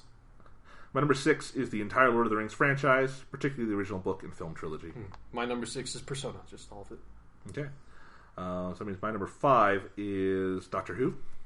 Right. My number 5 is The Seventh Voyage of Sinbad, the best movie ever made. Okay. My number 4 is the collected works of Hayao Miyazaki, my favorite director. My number 4 is The Force of Friction. All right. My number... I messed up my list a little bit. Yeah. What did I do? Oh, my number 3 is Bruce Springsteen concerts. Right. And I just want to remind you, this is very important, that my number 4 is Friction. This is the reason why my number 3 is where it is. My number 3 is Masturbation. I knew you were going to. The reason why Friction is so high is because it's the most necessary thing for masturbation to work. And for people wondering why sex isn't on the list, is because masturbation is just so far more reliable, I find. So, my number 2 is every single thing about Persona 3 and 4, particularly the music. My number 2 is Doctor Who. Okay. And here we are. What is the top stuff in all of the universe? The single thing you think is just whatever qualifies stuff on this list. Okay. What's your number 1, Jonathan? Well, my number 1 is something. It's tradition in my family. It's fishing at Big Pine Lake in Ontario. Something we do every year. It's a family tradition. Really love it. Spend time with my dad and my brother. Really love that. I like fishing. That's the most beautiful place in the world to me. So I went sentimental with that. I guess that's my number 1. Felt like I had to be semi-serious about that, but that's my one. I really just want to hear what yours is, because you've hyped it up. Right, okay. So my number 1, the top stuff in all the universe, the thing that I think is most important and most valuable, is death. Because without death, there would be no change, everything would be stagnant, and life itself would have no meaning. It is death. It is entropy. It is this fact that things change from a state of motion to a state of motionlessness, that anything has any sort of value, that anything has any sort of meaning. Without death, everything on this list would be nothing. It would have no value to it, because it's the fact that things can end and no longer exist that makes their existence important. I was actually just writing about this in the project I'm doing, because there's a great Freud quote about that. Yes. So there you go. There's nothing else that could possibly be more important. Okay. Yeah. That was fucking weird. It's the number 1 stuff in the universe, man. I'm saying the whole thing. Like your number 1 was particularly fucking weird, but all 100 of both of ours. That was a fucking weird experience. I'm glad we went through that. I'm glad we did it. I think we set the record. Yeah, I think we learned a lot about ourselves. I think we learned that some of us maybe have a better understanding of what is valuable about existence. Here's the thing I want to say is that we took different tracks. Like I made this a personal top 100 stuff list, like I usually do with like this is my top whatever. Yeah. You made this a lot more like this is for the universe, for human existence. It sounds as like how you kind of ordered yours. Yeah, because I think that is, when you get down to it, that it's the same as my personal top 100. Like I think the things like you can't just forget about stuff like gravity and the 4 basic forces of life and masturbation. Yeah, and masturbation. I mean, yeah, that's just extremely important to all human people. Mm-hmm. Yeah. So let's talk about Doctor Who, because that was my number 2, and that was my number 4 or 5. Yeah. You should have been higher on yours. Well, I haven't seen as much Doctor Who as you have. Yeah, that's right. I forgot you're a bad person. Fuck you. All right. Anyway, let's see. So let's talk about Doctor Who. This is the worst transition from what we just talked about to Doctor Who, but whatever. We're going to talk about some Doctor Who. Yeah. All right. So Sean, last time we talked was with the episode. Fuck yeah! What was Time Heist? It was Time Heist. Yeah, which we both liked. I liked it less than you, but we both agreed it was good, not great. Yeah, I think was kind of our conclusion. And I think at the time we were sort of developing from neither of us liked Deep Breath. I disliked that one more than you did. But either way, we kind of agreed that was a really weak start to the season. Yeah, definitely. But after that, episodes 2, 3, 4, and 5 had been really good, and I think we were really positive. I don't think either of us were at the point where we were kind of making generalized statements about the overall quality of the season yet. Because only who knows? We weren't even halfway through it. We were just saying, wow, we've had 4 weeks of really solid and sometimes even great episodes. Yeah. Like something like Listen, which has some problems but is great for so much of it. Yeah, definitely. So that's kind of where we were. Since then, we've had episode 6, The Caretaker, 7, Kill the Moon, 8, Mummy on the Orient Express, and then today's episode, Flatline, the 9th episode of the season.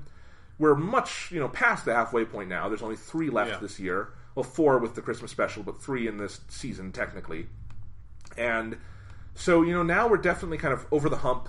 We've seen most of the season, and these 4 in particular, I think, for me at least, are very formative to my opinion of this season. Yeah. So I guess just overall, we're going to talk about the episodes one by one, but I want to start just in general terms. How has Doctor Who been in the last month? I think it's been fucking great. Like, this season has been really, really good. Oh, like, it's definitely... It's one of the things that reminds you why regeneration is so important, because it's like, this is its 8th season in the new Doctor Who, which is well past what most shows manage to get to, and most shows that do get to something like season 8 are bad at that point. Yeah, like they stagnate at that point. Like, think about, I don't know, stuff like the American Office and stuff like that. This is like, by the time you get to that, or the X-Files is another great example, is you have all these shows that get to this like latter part of their life, and they're so stagnant, and they've just gone through every idea they can think of, and all those shows like desperately try to reinvent themselves because like the main cast is leaving. Like with X-Files, they were trying to replace the main cast with the Doggett and Reyes and all this stuff. Office obviously had like Michael Scott leave, and so most shows try to reinvent themselves, but there's no mechanism that allows that to work, and so they just fall apart and can't make it work.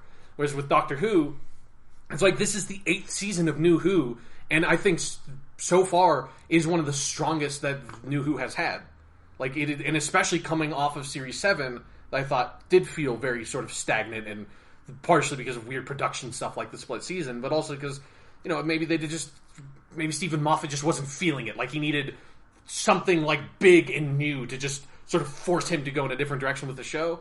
And I think Series 8, especially with these last few episodes that have sort of really cemented the character arcs over the season, have just been fantastic. This has been a tremendous season of Doctor Who, and more importantly, it's just been a flat-out fantastic season of television. Yeah. I would, this has been a really good year for TV. I'm going to have a pretty competitive top 5 or 10 list this year, whichever I wind up doing. And Doctor Who's going to be near the top already.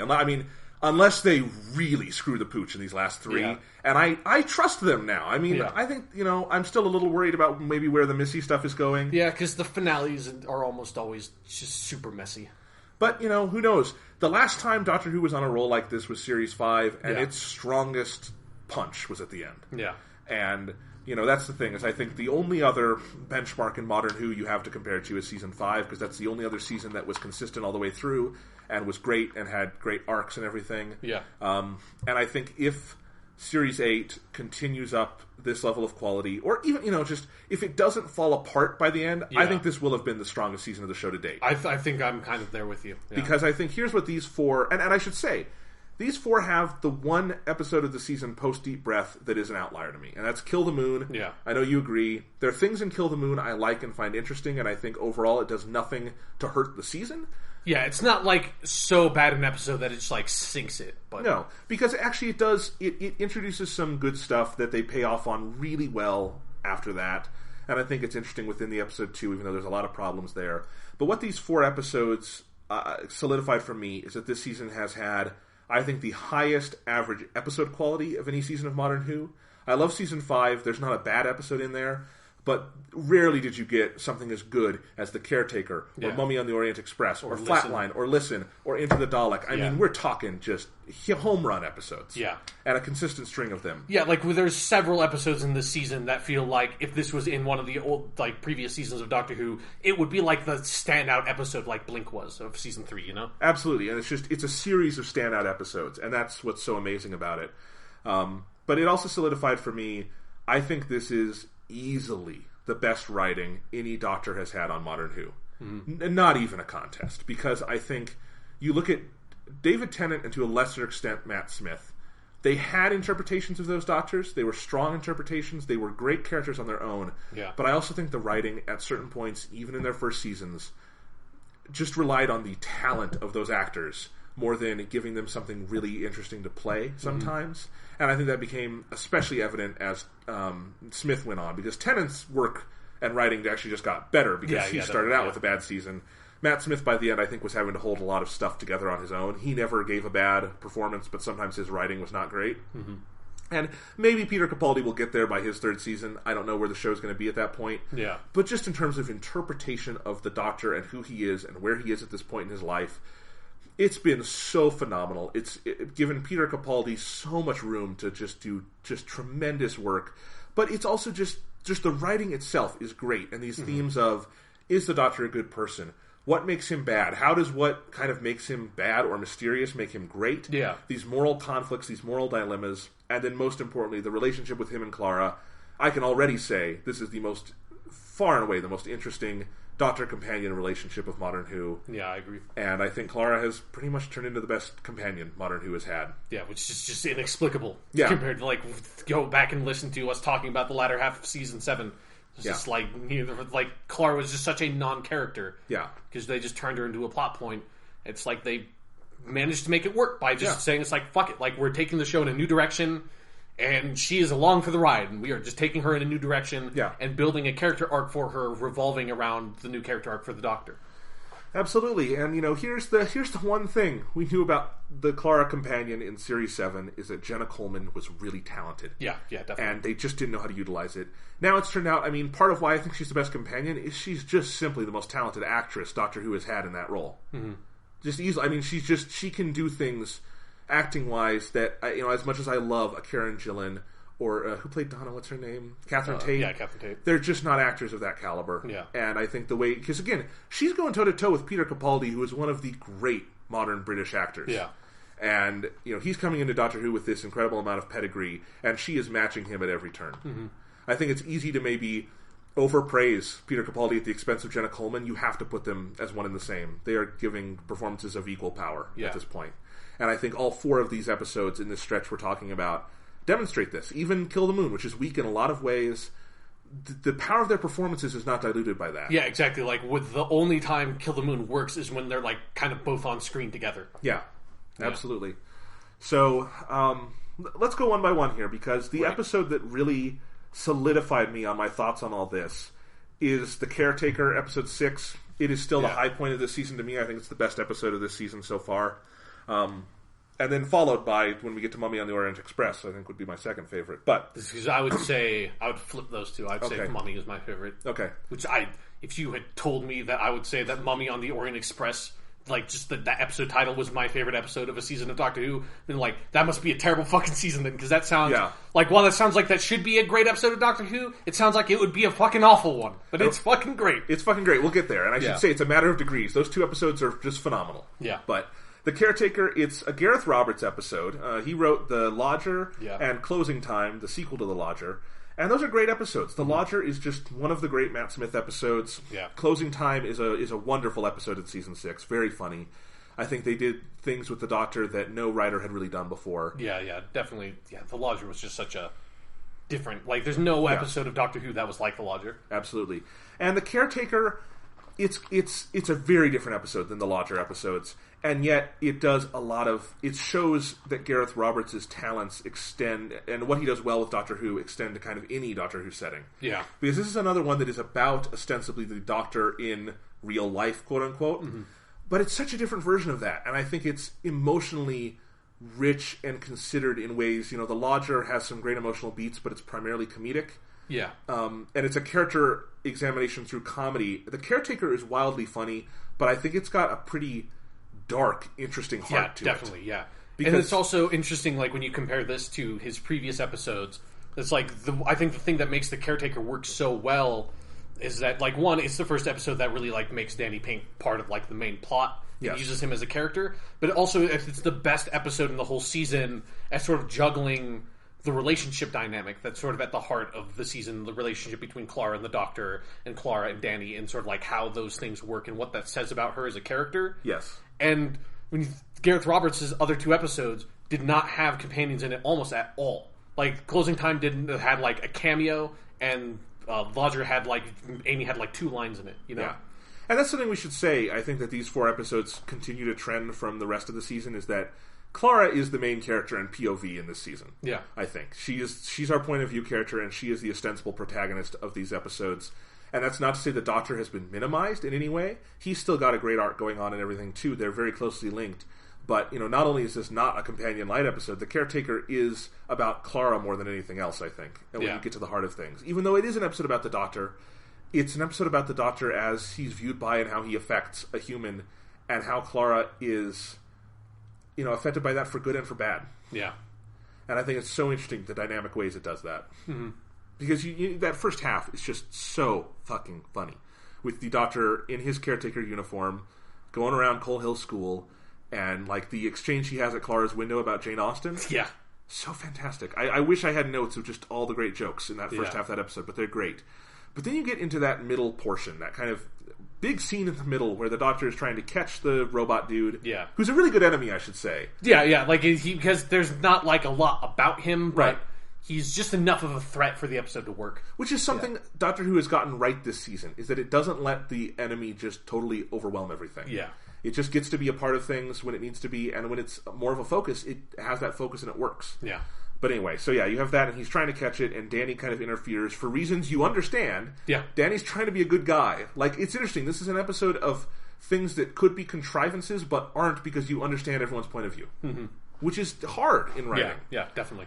But no, so Danny tries to stop it. It's this big action scene, and then it flows into the Doctor showing Danny the TARDIS, and the great thing where he just pulls back the curtain, and he's got the TARDIS waiting there. Yep.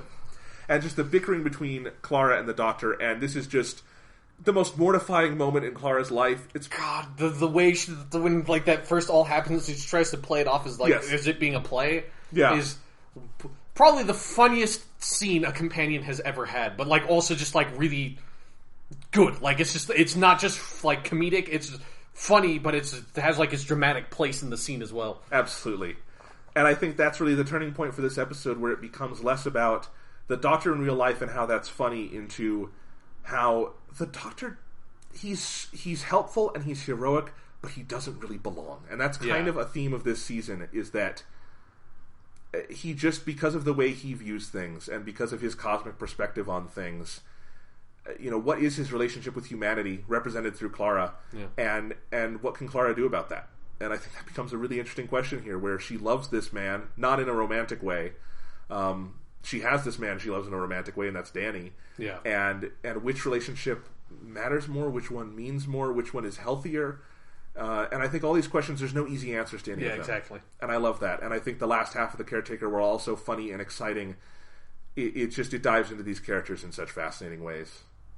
Yeah, it's just and it's one of the things it's this episode is sort of the linchpin of this season's arc, and I think one of the reasons why this season as a whole works a lot better than most of the other modern Doctor Who seasons is because it makes its arc not really about Missy. It's obviously been setting up that heaven thing, but just kind of barely. That was more or less completely front loaded, and there's just been 1 or 2 scenes since then to sort of set it up for the finale.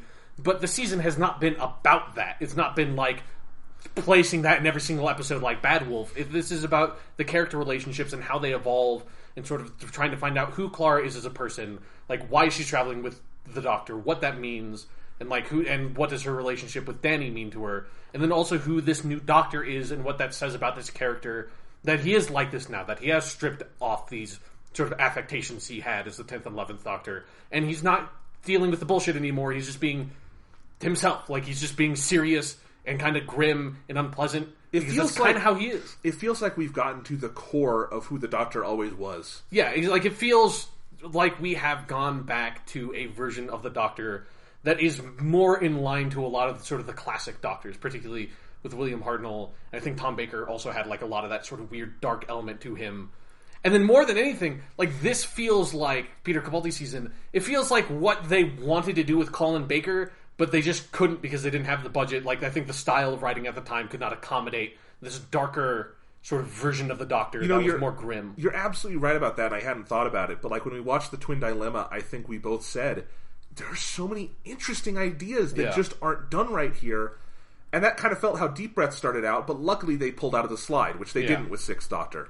And it's become exactly what you said, where it's a Doctor who you're not supposed to necessarily like right off the bat. Yeah, like he doesn't care, because it's the thing that's interesting about it is I think it's such an interesting commentary now on the modern Doctors, particularly 10 and 11. The way that Peter Capaldi plays it is that it feels like it's the same guy who has just stripped off all the bullshit because he just doesn't care anymore. Yes. And it makes you look back on the other Doctors in like reflection and think it's like, all the bow tie stuff with the 11th Doctor and like Alonzi and Geronimo, like all that stuff was kind of hokey. I like the bow tie thing, but it was kind of hokey. The catchphrases were definitely hokey, and I think it makes it a commentary that it's like, we're going to take those things and now say that they were hokey intentionally. Like, they were not at the time of writing, but now for the character, like, he was being hokey. He was being weird and odd to sort of make himself attractive to people and make people interested in him because he was sort of hurt and afraid and alone, and he wanted people to like him. That's why, like, the 10th Doctor is really cool, and the 11th Doctor is really adorable. The 12th Doctor's like, no more. Like, that's not who I am. I don't need people to like me. I am past that phase in my life. I am a cranky old motherfucker. I just want to get on with my life of saving the universe. He even dismisses in one of these episodes this season the scarves, like 4th Doctor back in the day. It's all of that, and it's in his costume too. Yeah. It's no frills. Yeah, there's that great line in Time Heist where he's just like, "What do you think?" After the teller is like sort of reading his mind, it's like, "What do you think?" Like, I went for minimalism, but I think I might have come out with magician. Yes. But, it says something that you get to the episode Flatline, which we'll talk about soon, and that episode has his big I am the Doctor moment. Yeah. That's his big step out of the TARDIS as the hero, and I think it speaks volumes that they held that for episode 9, and when it comes, it's not like Matt Smith on the roof, it's not like the 10th Doctor fighting the aliens. It's not triumphant, it's kind of scary. Yes. Like, especially because of how it's, we'll talk about this more in depth, but how it's related to, like, putting Clara in the position of Doctor and seeing the stuff that she now has to do. And really, like, so many of these episodes have just done such a great job of making you reflect on what the Doctor does and what that means. Because it's not, like, watching this season, it doesn't make me think that, like, the Doctor is a bad person. But it makes you realize that he isn't necessarily a good person because he's in a position where you can't be a good person. It's almost... It's a weird comparison, but it's almost kind of like a Jack Bauer thing, only like handled a little more maturely. Here's what it is. He's a soldier. Yeah. And I think that's going to be interesting because he's had all that stuff early in the season where he hates soldiers. Yeah. And I think I thought that was a little hokey at the time or overplayed. Yeah. But now that we've seen more of the season, I understand why they were planting those seeds because I think at some point he's going to have to look at himself and realize...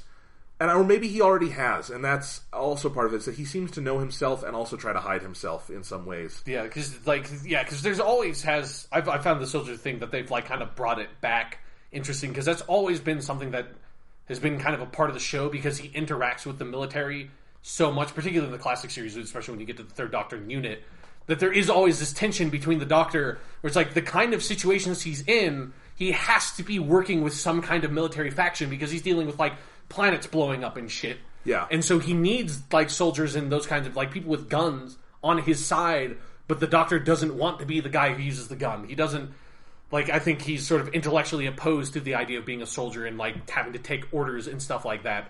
And yet, like, he needs those people. He needs that to get it done. It's like there's always this moral dilemma. It's like, the Doctor wants to go around and just save everything, but he doesn't have the power to do that. He needs, like, the Brigadier and all of UNIT with all their guns at his back to help him deal with those situations. Absolutely. And I think, you talk about this Doctor in relation to 10 and 11 in particular, but all of the past Doctors. Yeah. And I think what's fascinating with an episode like The Caretaker is I can see that as an 11th Doctor episode. I can see that as a 10th Doctor episode with almost all the same beats. It's just that the emotional tenor would be different and the point of conclusion would be different because it wouldn't be about the kind of problems here. It wouldn't be about sort of the ambiguities. It would just be kind of a fun Doctor episode, and at the end it would be Clara and Danny and the Doctor would all be friends and off in the TARDIS. Yeah. And that's not it. And that's what's so fascinating is that he's the same character. I can see this story done with the same character but a different actor, but because it's this Doctor at this point in his life, it's just colored in such a fascinating, profound way. Yeah. And there's, like, a lot of scenes, I think this goes up to a lot of sort of, like, what Peter Capaldi brings to the role, that there are a lot of scenes that with other Doctors would have just been funny, but it's the way that Peter Capaldi plays it, that he doesn't play things as jokes, because especially his version of the Doctor just doesn't really tell jokes. And when he does tell jokes, they're like really lame and obvious. Like there's that scene at the end of Mummy on the Orient Express where he tries to be sarcastic. It's just like, oh no, I just let them all suffocate, ha ha ha. Yeah. And he just plays it totally how I just said it, like totally monotone. Like when he makes a joke, it's really kind of dumb and obvious. And like the funny parts in the episode are not the Doctor making a joke, it's the Doctor saying something serious that he really believes that, like, from a human perspective we find funny. But it's, I don't know, there's scenes like in The Caretaker when the girl like walks in and he says, like, didn't you see the sign that says get out, and it says no, it says stay away humans. Like that's a really funny scene. But if you think about David Tennant or Matt Smith playing it, like, you could see as them playing that as it was like a joke. It's like with Peter Capaldi's Doctor, it's like, no, he was completely serious. He just got distracted while making the sign and wrote what he actually meant, which was stay away humans. Right. And here's the thing. I think because of that lack of affectation, and because of some of the other stuff they're doing this season, particularly just the chemistry between the two leads, this has been the funniest season of Doctor I Who. agree. It's because the fact that he's not playing it as a joke makes it so much funnier, because it just makes it feel so natural and kind of subtle and really affecting. I mean, that's the joke I was trying to remember in The Caretaker, because you and I were watching that episode together. Yeah, you lost your shit when that happened. Oh my god, that is right up there with the Goo Goo Gajoo joke from the third Doctor era, Joe Grant. And I love that stay away humans, and it's exactly what you're saying. I would not have laughed like that if it were Matt Smith, because he would be doing it as a joke. Yeah. It's the idea that he is so removed from his humanity, for lack of a better term, which he shouldn't have. He's an alien. Yeah. But he's had this because he's been around us for so long, and he's taken such a step back from it now that he can write that without any irony. Yeah, that is like, of course that's what he wrote, because that's, because he's in his weird little shed away from people, and he realizes he needs to write a sign for people to stay away, so he just starts, thinks he's going to write stay away, but then he ends up writing keep away humans. Yes. It's great, and all of these things add up to make easily the most compelling portrait of the Doctor we've had in modern Who, because I said this in our previous discussions on this podcast, that while I thought Peter Capaldi was great from the start, I thought the writing for him was interesting but flawed in that first episode, and then right after that it was just interesting and good. He wasn't the Doctor to me immediately. Like, that mental connection where I looked at him and thought Doctor wasn't there right away, and I think that's very clearly intentional. Yeah. And it was there for Clara too. That's her arc in Deep Breath into those early episodes. Yeah. And The Caretaker was the episode where he became the Doctor to me, where I just looked at him and that was just who he was, and that's continued.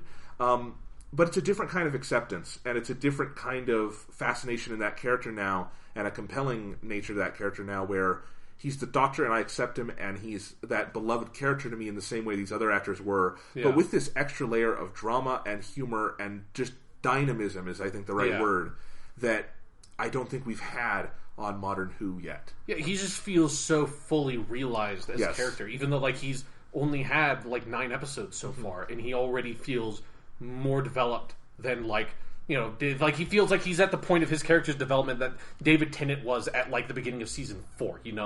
It's finally it's you sort of get this sense of he's fully inhabiting this character 100%. I mean, I'd go one step further, because I don't think the 10th Doctor felt fully formed as a character until his last episode.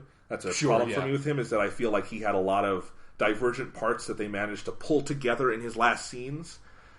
And that's what I feel like we're getting every week. Yeah, with Peter I guess Capaldi. kind of what I'm thinking of is more especially with, not that recently, but relatively recently, I went back and rewatched New Who, kind of when Matt Smith's last season was ending, and it was rewatching the older episodes with David Tennant felt really surreal, because it's he changes so much that it's when you see old their young David Tennant playing the Doctor, it's he doesn't feel like the Doctor anymore, because he's not quite there. Whereas, and maybe we'll get this sensation with Peter Capaldi in his later seasons, and if you go back and watch these, but this is he just feels like he's always been there. Yeah, he just feels like a fully formed character. It's just immediately he's just so fucking good.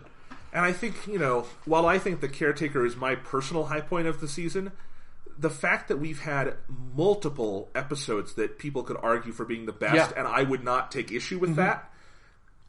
Think of how much one great episode can do for a incarnation of the Doctor, like the 2-parter with David Tennant in season 3, Human Nature, Family of Blood, one of those can do such a magnitude on the Doctor's characterization. Yeah, like Dalek for the Ninth Doctor. Right. And we've had a bunch of them this season. Mm-hmm. That's how it happens, you know? Yeah, it's almost like been every single episode this season at some point. Yes. And yeah, I think we can wrap up our discussion of the Caretaker with that. And what I want to transition into in talking about Kill the Moon is that I don't think anything we're saying is untrue in Kill the Moon. I completely understand how this episode is trying to be tailored to this Doctor, to Clara, how its ideas do come organically from these characterizations. The execution is really heavily flawed. Yeah. But I don't hate this episode because I don't think it betrays what makes Doctor Who good at this moment. Mm-hmm. And I think that's maybe one of the more important things to say. Now, it gets things wrong that Doctor Who has been getting right recently. Yeah. But it's, where it matters, where it counts most, I feel like, it doesn't screw the pooch. Yeah, like it doesn't derail the season in some really weird way. It's just it's just sort of a disappointing episode and like nestled in with all these really great ones, which makes it seem even more disappointing. So let's talk about what makes Kill the Moon rough. Yeah. Which I think is the best word to describe it. It's a rough watch, Yeah. Like it's one that like I've watched every episode of the season twice so far, like a couple of days after I've watched it. I did not do that with Kill the Moon. Like I was about to at one point. I was like, I just can't. It would not be rewarding. I will probably rewatch it once the season is done. Like at some point when I'll just like marathon the whole season. So let me lay out the general problem with Kill the Moon, and then Sean can break down the specifics. Yeah. Okay. Yeah.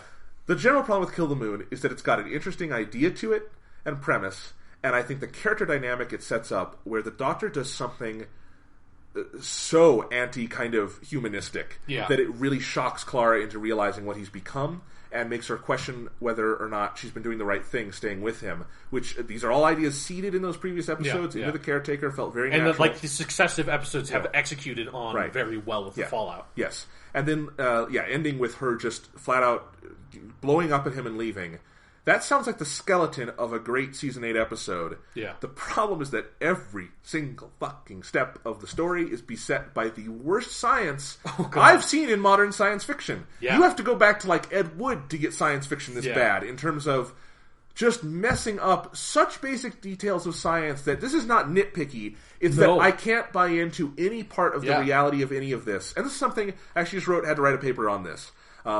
Which is that, stories do not have to be realistic, but they have to play by some kind of internal reality. Yeah, exactly. They have to be consistent in what the rules that they make. And there's no consistency here, in part because Doctor Who does purport to exist in our physical universe. Yeah, exactly. And it has presumably the most basic 6th grade level science laws of physics should be followed, or at least addressed in some way. So, Sean, we don't need to spend a ton of time on this, but tell us some of the problems with Kill the Moon. Okay. So, and actually, we should, like, just to say this flat out, that, like, neither of us are science people. Like, you're a film major and I'm an English major. Like, I know a bit about science. I like science. I try to educate myself on science. But I'm not a science major. Like, I'm not a science expert. Yeah. I'm not someone who has a super in-depth knowledge about everything science.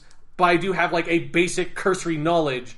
And so, when I say that, like, I have these science problems with the episode, I'm not saying that's, like, afterwards I was thinking about it and was like, oh, that's bad. I'm saying that's like, this came up constantly while watching the episode. It was not something that I had to think about. It's just immediately wrong. And same for me, and I should say this kind of stuff bothers you more than it bothers me. Yeah. But it bothered me every inch, all the way through, where it was just like, I can't get into it is the problem. I couldn't get into the story because it kept pushing me out. Yeah. So for me, what is by far the worst sort of science misstep in the episode is because it's like is at the very heart, like it's the plot of the episode itself. Right. It's the whole mystery it sets up is the issue of the moon having like or basically Earth's level of gravity, which means that it has to have roughly Earth's level of mass, like however like you want to like Earth's density more or less. So the episode starts and they land on the moon, and the first thing that the Doctor basically does is he tests the gravity using a yo-yo, which he's done several times. And he's like, oh, hey, guess what? The moon has basically Earth's gravity. That's fucking weird. Let's figure that out. And that is like the mystery. That is the thing that sets the plot off. That is the thing for like the first half of the episode. You are trying to figure out is why does the moon have basically Earth's gravity? And how like that question is, where did the mass come from? It's a missing mass problem. It's like if you take high school physics, that's like half the shit you do is missing mass kind of stuff. So, and it's an interesting setup for an episode. It's such an interesting episode, like setup. Like I was so invested because like that's a cool fucking idea. Because one, it takes one of the things that always makes great science fiction, which is coming up with a creative way to sort of work around the technical limitations you're dealing with. And one of those is, if you're setting something on the moon has like a sixth of Earth's gravity. So you're bouncing all over the fucking place if you were actually on the moon. And people know that and understand that because we were on, like, the human species has been on the moon. We've seen footage. Everyone's seen footage of the moon landing. So we instinctively know that's what it should be like.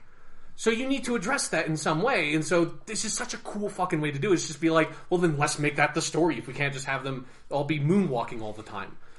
And so for people who don't know anything about science whatsoever, there's like one, kind of two, but it's really one basic, most fundamental principle about the universe that basically anybody taking any level of science in like elementary school, it's the first thing you learn, which is the conservation of mass / the conservation of energy, which just says that mass in a closed system is constant, that it can neither be created nor destroyed, it can only be transformed into energy and vice versa. Like, that's super basic. This is basically saying that it's like when you smash something, you're not destroying it. Like, you're just breaking it down into smaller pieces. There's no way to completely eliminate something, and there's no way for some amount of mass or matter to just appear out of nothing. It's literally impossible. And if you want to know how basic this is, and you haven't been to school, they say it at the start of every single Full Metal Alchemist episode. Oh, I didn't know that. Every single one. Yeah. That's how important it is. That's how important it is. Even anime, it's just like, hey, you fuckers should know this, okay? Right. And so that means that when you ask the question, it's like, okay, where is this mass from like coming to get the moon to have this much gravity? That means it has to be coming from somewhere else. It has to, because you have to look at it as like, okay, the moon is no longer a closed system. There's some hole that is allowing mass to come through in some manner. That's a fucking awesome query. That's such a cool idea. And so what is their explanation for it? It's that the moon is an egg, and that the embryo in the egg is growing, is about to hatch. And that's because it's growing. Obviously, it then must have more mass, right, Jonathan? That's how that's how eggs work, right?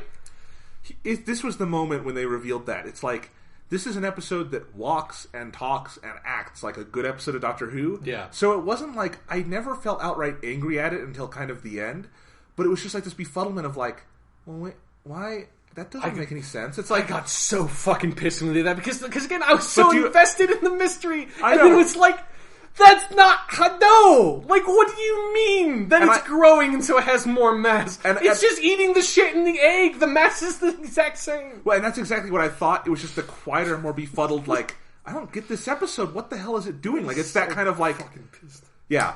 So same reactions, just different levels, I think. It's just so annoying. Because again, it's Doctor Who. Like, I understand with Doctor Who, I've seen all of Doctor Who. I don't expect the science to be 100% accurate. I expect most of it to be bullshit. But the one thing that at least Doctor Who generally has the courtesy to do is to have some random nonsense explanation. Like, it's Artron energy that does something. And it's, you don't have to be a fucking genius to think of some bullshit science fiction way to explain the mass. Even if you can have it still be an egg, and you can just say that, well, the creature in the egg grows by siphoning mass and energy from a parallel universe, and that's where the mass is coming from, and it's growing because of that. Like, that's totally fine. That's like, it's not something that would literally, physically, probably ever happen in the real world, but it's an explanation that I can buy and that is consistent within the science fiction fantasy universe of Doctor Who. But just saying this, like, well, the thing in the egg is growing, and so it has more mass, it's like, no, that's not how that, you're just telling me lies, you're just lying to me, and it makes it so I can't now buy the rest of the plot, because the plot is based upon a childish logical fallacy that's just so stupid. Well, and even before we get there, we have the stuff like the spiders on the moon. The spiders, yeah, that was the next thing I was the fucking doctor says they're single-celled organisms, and that's ridiculous, because... No, they're not. Yeah. And the other thing is, it's the way he says it, too, which makes me so fucking pissed, because he says it like, oh, I know what these is, or I know what these are, like, you Clara, you don't know science, you don't know what these are. No, you elementary school girl or whatever you are, you don't know what these are because your people are stupid. But astronaut lady, you're smart, you're a science person, so you must know what this is. It's a single-celled organism. It's like... That's a big cell. Yeah, right? It's impressive that single-celled organism managed to develop some sort of complex structure within it that allows it to spin fucking webs. It's pretty impressive that the single-celled organism looks exactly like a giant fucking spider. A spider, so a single-celled organism could not be big enough for you to be able to, for it to be visible to human eyes. That's so far beyond the limit of its size because it would just collapse under that weight. It doesn't have any structures to support that. Yeah. So you could not have something like a single-celled organism anywhere near the size of a normal spider, and you couldn't have a spider the size of the spiders in Kill the Moon anyways because of the same problem. Their exoskeleton would collapse under the weight. It's the same reason why Godzilla could not exist in the real world. He's too big. Things don't scale linearly like that. So it's just wrong in so many ways, but if you had just said that it was like a space parasite, that would be fine. There's no reason for it to be a single-celled organism in the first place. It's completely useless. But they kind of try to tell you it's a space parasite because they kill it with, bug spray or something. Well, no, because here's the thing. This is why it's a single-celled organism, is because they kill it with, soap, basically. Because she has some stupid line about, kills 99.9% of bacteria or whatever. And it's which is already no. Because the reason why that stuff can kill bacteria is because if you think about the scale, when you spray that on a surface, you are flooding the bacteria with it. If you had a spider the size of your fucking head and you sprayed Lysol on it, it wouldn't do anything. It would, mildly irritate its skin. It's so... And it just, disappears, right? It's a really bad effect. Yeah, and it's also really annoying because the spiders have nothing to do with the plot. They're that classic Doctor Who bait and switch bullshit of you have to have a monster in the episode for some reason because somebody in Modern Who decided that that's the way it is, and so fuck it, moon spiders, but it has nothing to do with the plot. You could cut out all the moon spider stuff and everything in the latter half of the episode would not change at all. Yeah. So then I think what is actually the most comical mistake is the one where, so at the end of the episode, the egg hatches and you have your giant space butterfly. And here's a good example of something that is scientifically wrong, but I'm fine with, is having it be a space butterfly. Whatever. I don't care. Obviously, as the creature living in space, wings would be completely useless. Everyone would, if you thought about it, you would realize that. But I don't give a shit. That's something that's so irrelevant. I don't care. It's a cool design for a monster. If you're stretching the laws of science and what this thing literally would look like, who gives a fuck? Same thing with Godzilla. I don't care that Godzilla can't literally exist because they never bring it up. If they but they don't make the plot of Godzilla trying to figure out how can Godzilla physically exist when he breaks the square cube law and then just not have any answer for it. But anyways, when the space butterfly is born from the moon and hatches, the moon shell just sort of evaporates, which is annoying because it just gets rid of the moral quandary of the episodes. It's there's no consequences for a choice. That's what we should say. I mean, where this becomes a problem in the episode really is that we have this whole big moral quandary, and it's built around scientific bullshit. Yeah, none of it makes sense. The moral quandary, just both sides of it are nonsensical because everything is nonsensical. Yeah. So it's really tough to buy into the emotional reality of what's going on, and that's what you need to buy into in this episode. Just to recap. So the moral quandary is you have the thing hatching, and the mass of the moon has fucked up the planet so much because of super tides, basically, that they've sent astronauts to the moon with nukes to because I guess they think the nukes will deal with the problem. I don't know how they thought nukes would help in the first place, but they have the nukes. And then you find out this thing is going to be born. So then the moral quandary, which kind of weirdly, if you look at it, is actually an abortion analogy, which is just kind of strange. But the moral quandary of the episode is, do we kill the fetus in the egg and kill it, or do we let it be born?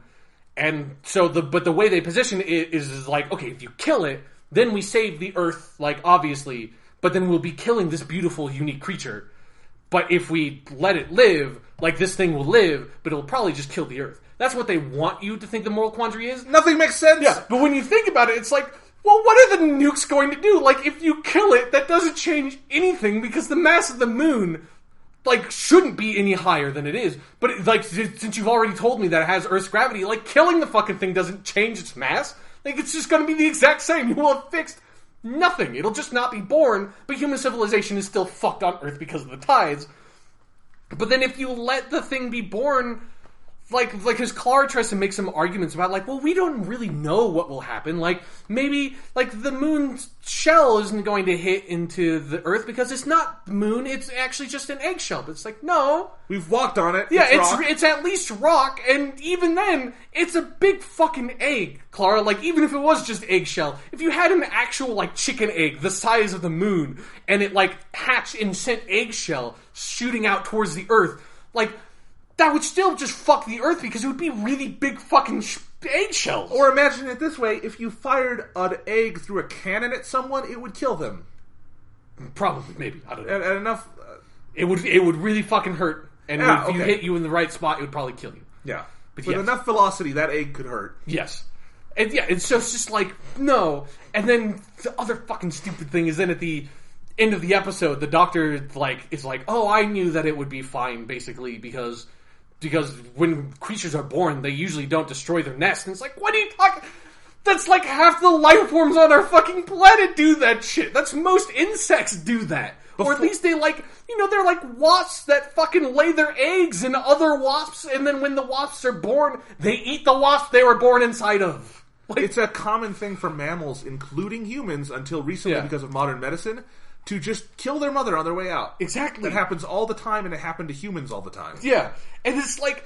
And the other shitty part about it is that, like, that's actually a super cool idea for a science fiction monster, is something that lays an egg near a planet that's obviously going to be habitated with life, and just make the egg look like a moon, so that once, like, life on that planet flourishes and then the creature is born, it just eats the fucking planet. Because you just had this whole rampant ecosystem on the planet for, like hundreds of millions of years that have made it super rich with nutrition. So it's like, because if you're this thing that's that size, like, you'd need to eat a huge amount of nutrition and, like, a huge amount of matter in order to sustain yourself. Like, that's a super fucking awesome idea that they were, like, this close to and just were like, yeah, fuck it. We're just going to say, it's like, no, this is how things act in nature. And it's like, no, nature isn't nice and cuddly. Nature is brutal. Like, that's the whole point, is that everything eats shit to survive, and eating shit usually means killing something. It's like Louis C.K.'s whole bit about how lucky we are to have gotten out of the food chain. Yeah, exactly. Because imagine if you were on your way to work every day and a cheetah just chased you down. Yeah, it's the luxury of mankind to be able to just assume that nature is all nice and peaceful because we look at our own species and be like, look at how horrible and violent we are. It's like, everything is horrible and fucking violent. Like, yeah. But nothing is, because that's how everything is. Yes. Fuck this fucking episode, god damn it. The moral quandary stuff is just so poorly handled. And even if we just accept it as they tell us, which we can't, but if we try to, there's no other choice. You have to save the Earth. Yeah, exactly. Like, this one animal... And they even come up with that stupid fucking thing where Clara, like, radios the Earth and says, like, okay, this is like a super brief description of this really complex scenario.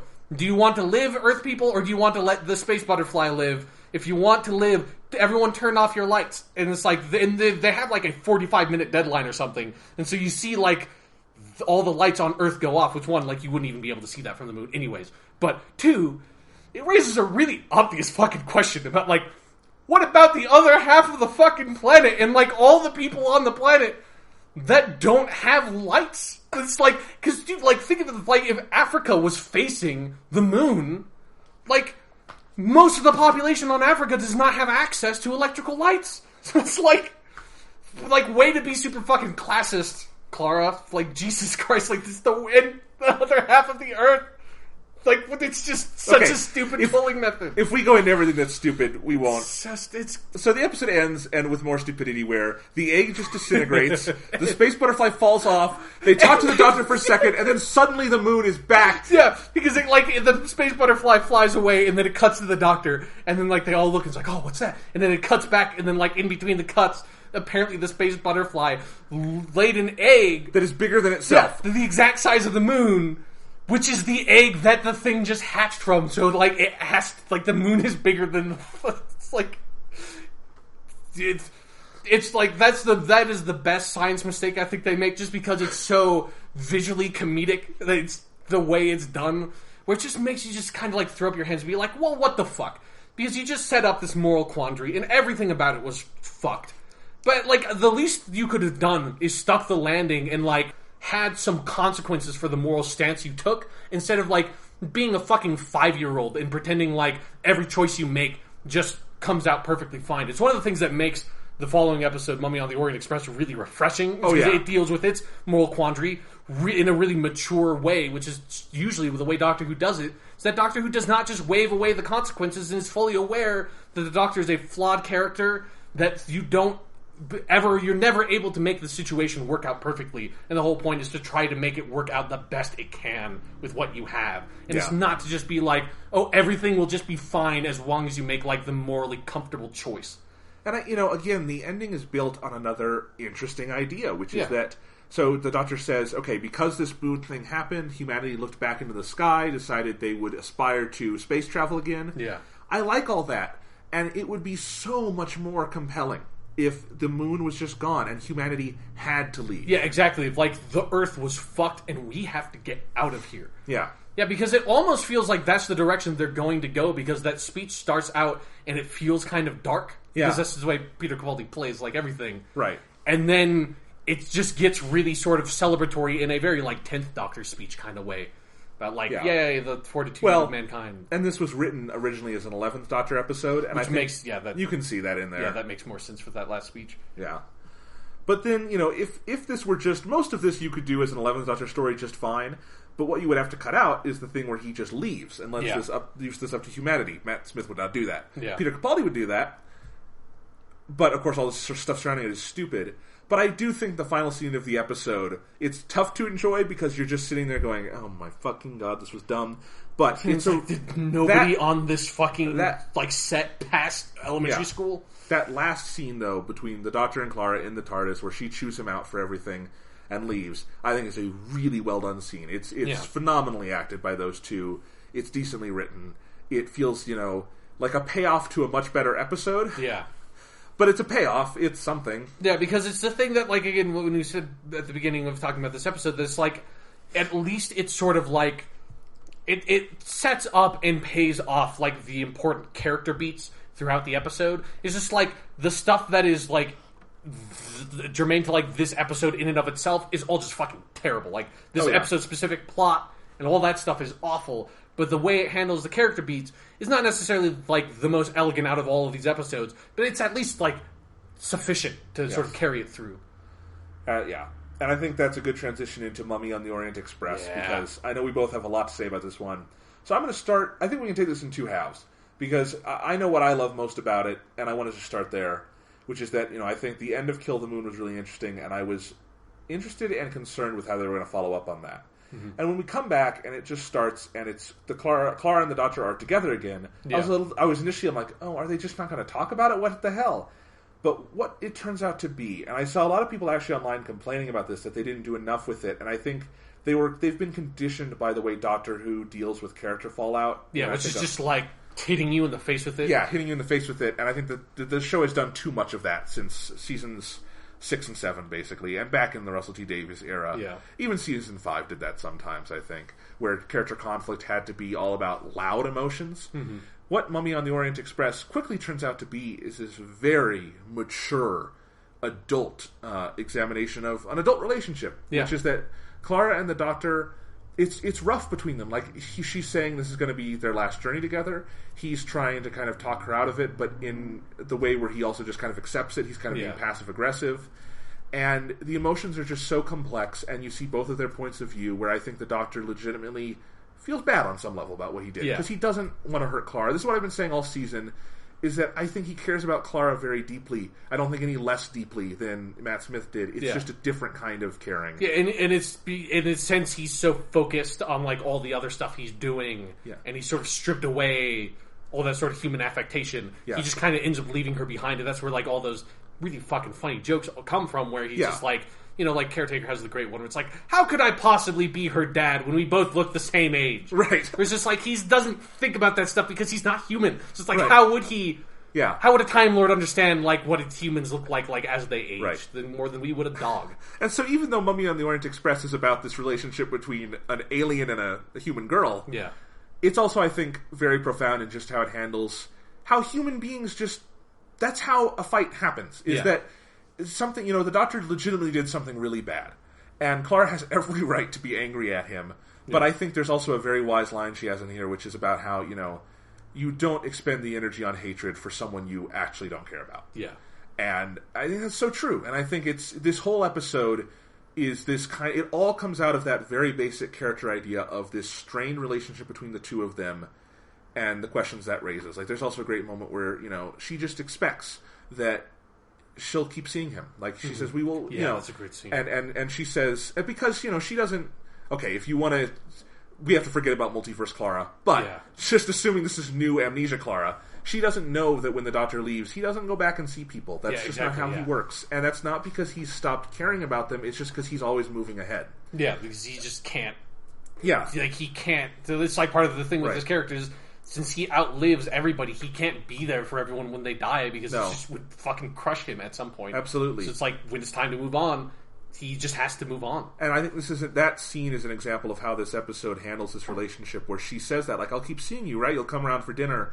And he doesn't say anything because he can't say anything, and it's all about these. This is an episode where I think it's phenomenally written because it's about the spaces between the words. Yeah, the words mean one thing, but they don't mean nearly as much as the spaces between those, and where these characters are at. And I think I understand how that was kind of maybe shocking for some Doctor Who fans because this is a level of maturity in the relationships of characters this show has never done in modern Who. Yeah, ever, and I think that makes Mummy on the Orient Express so refreshing in that way. And then the way it deals with the actual mystery and the fallout of that and the morality is also really refreshing and profound and striking and thought-provoking. It's just such a it's such an incredible episode because it has that really powerful character core where, like, I think this episode more than any other episode in the season deals with sort of that relationship in the most intelligent and mature way. That it feels like actual people instead of, like, it's the thing that I kind of have a problem with at the end of Kill the Moon, where it's like that scene is good and it's necessary, but it does feel a little bit strained. Like, it feels like it's pushing the character motions past where they naturally should be at, especially considering, like, how many episodes we've had with this Doctor and Clara at that point that she kind of understands who he is a little bit. That this one, it does feel like these are more natural human emotions, like, Time Lords aside. And it's like the way people would have to actually try to deal with it. And there's, like, Clara has a handful of really great scenes with the blonde woman whose grandmother dies. And sort of, like, allow her to talk through with someone else, like, her problems with the Doctor. And then I think the best scene in the whole episode just comes at the very end. I mean, the whole climax of the episode is unbelievable. But the scene on the beach with the Doctor and Clara where the Doctor, this version of the Doctor is for, like, the first time actually really honest with her. And, like, talking to her about, like, why he does the things he does and how he feels about it. It feels really natural where you have finally come to this point where this Doctor can open up with her in that way that he couldn't before. And you see, like, aspects in the previous episodes where he is very sort of, in, like, more intimate moments, he's really awkward and shy and doesn't know how to interact with people. And this is, like, the first time where he just feels comfortable with her. And it's just so... It's just so well written in a way you just don't expect Doctor Who normally to be. This writer is Jamie Matheson, who's a new writer to Doctor Who. He wrote this and the next episode, Flatline, which is also brilliant. Yeah, and he's the discovery of this season to me. Yeah, is a phenomenal Doctor Who writer, and I hope they bring him back every year. He could be Stephen Moffat's Stephen Moffat. I mean, exactly, because he also has the thing where he's able to do those character dynamics, but then the actual plots of, like, both of his episodes are, like, the best Doctor Who adventures this season has. I will easily agree with that, Where it's like, especially Orient Express, like, the way they build up the tension of, like, what a fucking incredible idea for a monster of this, the Foretold, which only appears to the person it's going to kill, and it will kill this person in 66 seconds, and nobody knows really what it is. There's just some myths about it, and the Doctor is placed in this scenario by, like, a mysterious villain that I hope, like, he comes back in other episodes in some way, the Gus character, of, like, Because I kept imagining it as Gus Fring from Breaking Bad. Yeah, like it kind of like the name Gus kind of made me think of that too, because it's a similar sort of manipulative character. But just like the Doctor being forced into this scenario with like these like handful of scientists around him, and just I need to figure out how this thing works. But the core dilemma of it is that the only way you can find out anything about the monster is when it's going to kill somebody, and you need the person who's going to die to tell you about it, because nobody else can see it, nobody else can detect it, nobody else can find out anything about it but the person who's going to die, which is, I think, one of the most interesting sort of like moral dilemmas I've ever seen on Doctor Who. Like, legitimately, especially for this Doctor, it's so key because it puts you in a scenario where you really get to understand why the Doctor has to be as callous as he is, and why that's not a vice but kind of a virtue for this version of the character.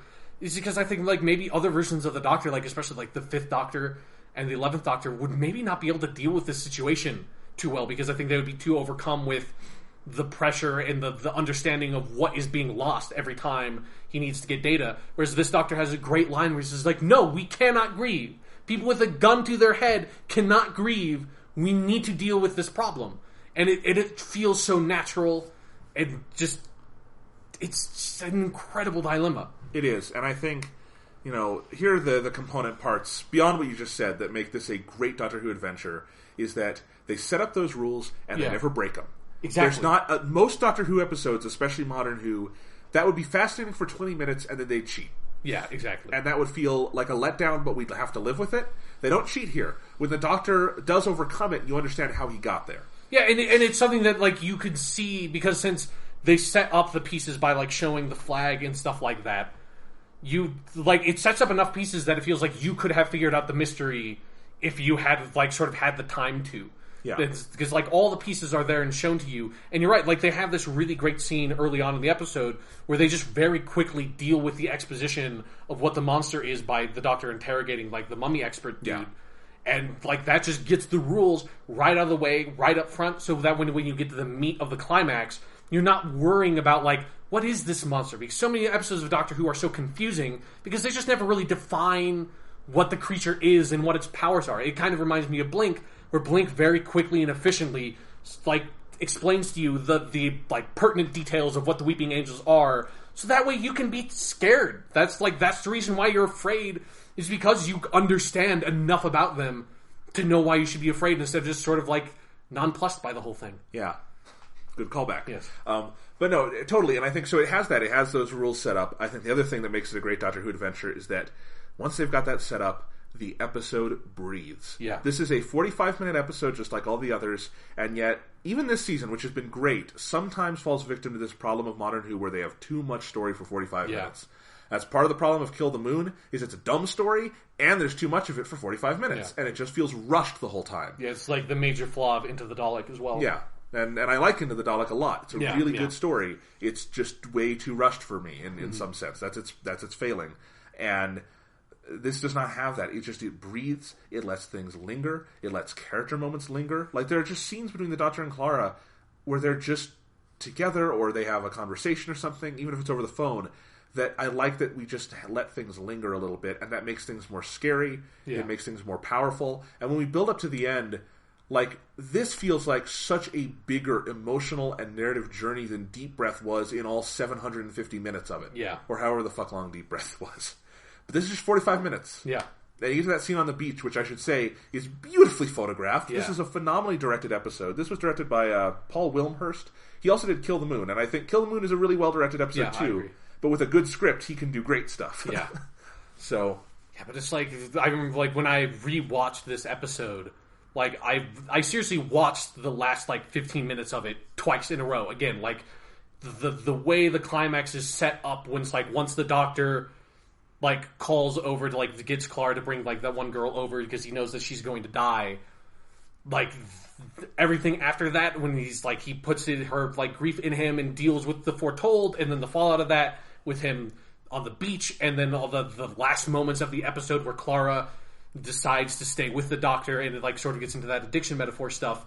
Like, it's such an unbelievably well executed climax of an episode that was just like, it's just sort of got such a sense of pace and ingenuity. It's just because it feels like like the explanation of what the monster is, even though you only get it at the very end, and it just sort of like says it and you kind of move on. The idea, like, it ties in with the themes of the season with the soldier stuff so naturally that it just feels like, that makes sense. Like, it is this soldier who is cursed to protect this thing because of this technology that's just keeping him alive, which is part of the tragedy of being a soldier, is that he doesn't have this agency over himself. And if, the Doctor couldn't recognize that that's a metaphor for himself, he couldn't have figured it out. Exactly. That's the thing of that, as you say, we sitting here in the audience could figure it out technically because all the clues are there, but we're not going to because we're not the Doctor. We don't have that clear emotional connection to this, and I think that's what makes it feel so organic. But you talk about that last scene where Clara just decides she's going to stay. There's an example of great writing where they never specifically set that scene up with, like, addiction and all those things. Yeah. It's all just seated, and she's not even all that active in this adventure, but this is so well written, and her role in it is so clear, and the themes are so clear, that when it gets to that moment where she ostensibly makes the wrong choice. She probably was doing the responsible thing, deciding to walk away, and when she decides to throw all that away, and essentially is cheating on Danny on some level. It's not sexual, it's not romantic, but lying to her boyfriend and going off with another man, it is this cheating kind of thing. It's this addiction metaphor, and it feels 100% organic. And at the same time, it doesn't make me hate Clara. Exactly, it makes her seem more human. And I think that's something that maybe they struggled with Amy, for example, sometimes. I think Amy was consistently a really great character. Karen Gillan was good. But when they wanted to make Amy dynamic, it was often through just kind of making her look flawed in ways that made her unlikable. Yeah. And I don't think you have to do that. I think flaws can be there and make someone just feel more relatable. And that's Clara every step of the way. Whatever mistakes she's made and flaws that have been revealed in her through her relationship through the Doctor have just made me like her more because I feel like I understand her as a human being. Yeah, yeah. Talking about... I've only watched all these episodes once, I should say. And you've seen them twice, so... Yeah. But talking about this through again makes me want to watch it again, and watch it again. It's so fucking good, and convinces me that this is probably the best of the season. So fucking good, especially because there's so much to tear apart in this. Yeah, and it was one of the first episodes in a really long time that I just felt like this is just a good fucking Doctor Who adventure. Like, at the end of the day, like, it's just the plot of the episode is just so much fun, and so much fun to just be with the characters going through this mystery, but then it ties in these, like, the more modern aspects of modern Doctor Who, which is like all the character dynamic stuff that old Doctor Who didn't really deal with much. Sort of like, it feels like what modern Doctor Who should be like. That it, like, takes the cool adventures and crazy ideas and shit that old Doctor Who did and, like, executed on well, and combining it with a modern TV sensibility of these, like, character arcs that develop over the course of seasons and, like, deliver a cumulative impact. And that's obviously, like, extremely, extremely difficult to do. But it's like when it does it well, like, it's unbelievable. Oh, absolutely. Yeah, and I think, you can take a lot of the broad strokes of what we just said and apply it very clearly to the next episode, Flatline. Last thing I want to say, I just looked this up. Paul Wilmhurst, who directed this one we were just talking about, is also doing the Christmas special this year. Oh, that's good. That's cool. They've had all the directors this year have been new, and with the exception of Ben Wheatley, who I don't like how he directed those first two episodes, they've all been really good. A lot of good directors this year. So anyway, this next one is Flatline, which was, again, a Jamie Matheson episode, directed by Douglas McKinnon, who did Listen and Time Heist. Very talented. Very good, Yeah, they have a lot of good talent this season.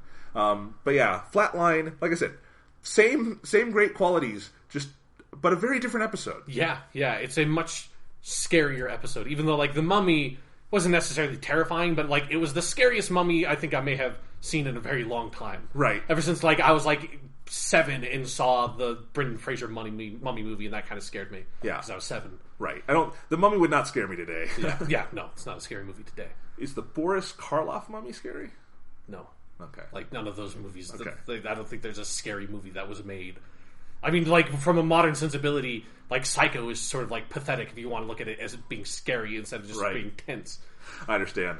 But yeah, so Flatline, I think you can kind of take this episode the same way, where it starts with a very basic kind of character dynamic and theme, which is this relationship between the Doctor and Clara, and how he has shaped her. Yeah, and not in the way of, like, Seventh Doctor actively trying to turn someone into something. Trying to turn Ace into a Time Lord. Right. Time Lady, I guess. Yeah. He's not doing that. It's just he's rubbed off on her, and that's kind of the idea, and I think it also has these big themes about lying and about leadership, and all these ideas are there. But it does it, again, through an adventure it completely commits to. It's not just there as a thematic shell. Which, something like Into the Dalek, which I really like again, and I'm not trying to beat up on it. That's a solid... very... Like, in any other season, that would have been one of the strongest episodes of the season. Absolutely. But that episode, to me, is an example of adventure as thematic shell. Yeah, I agree. I don't think the adventure is that interesting. It's carried along by phenomenal character work. That tends to be what most Dalek episodes are like, unfortunately. Sure, I think there have been too many Dalek episodes, and it's too hard to make, like, the adventure part of the episode fun anymore. No, and they went as far as they could. Having them go inside the Dalek, good idea. Into the Dalek, one might say. Sure. But Flatline is an example of a just fucking great Doctor Who adventure. Yeah. The fucking, like, I am so happy this episode was really good, because one of my favorite sort of, like, crazy science intellectual things to think about is the Flatland metaphor, which is something, I forget who wrote it, but it was like a book in the 19th century about, like, theorizing what life forms in, like, in the second dimension would be like, as opposed to us existing in the third dimension, and, like, what that would be. And it's because there are, like, obviously theoretically higher, like, spatial dimensions than the one we exist in, which is just, like, crazy shit to think about. It's fucking awesome. Like, it's just such a cool concept. It's like, if this episode executed on it poorly, I'd be really bummed. They get it so fucking well. They make this, like, the two-dimensional creatures so cool. Because it's exactly what you would want them to be. They're completely mysterious, utterly enigmatic. Like, they never manifest as, like, a villain. Like, they're just this force that exists that you can't understand. That they don't understand what we are. You don't know their motives. It's like one of the things that makes the Doctor's scene at the end really impactful is that he says, like, I tried to communicate with you, but there's part of you that knows it's like, but we don't know, like, you have no idea what they're thinking. Like, they may have not understood what you were trying to communicate at all. They still might not really know that they were killing people or hurting people in any way. You have no clue their mindset.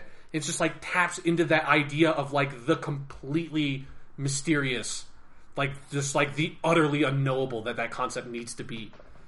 Absolutely. It's so fucking cool. It's and the effects are so good, too. Yeah.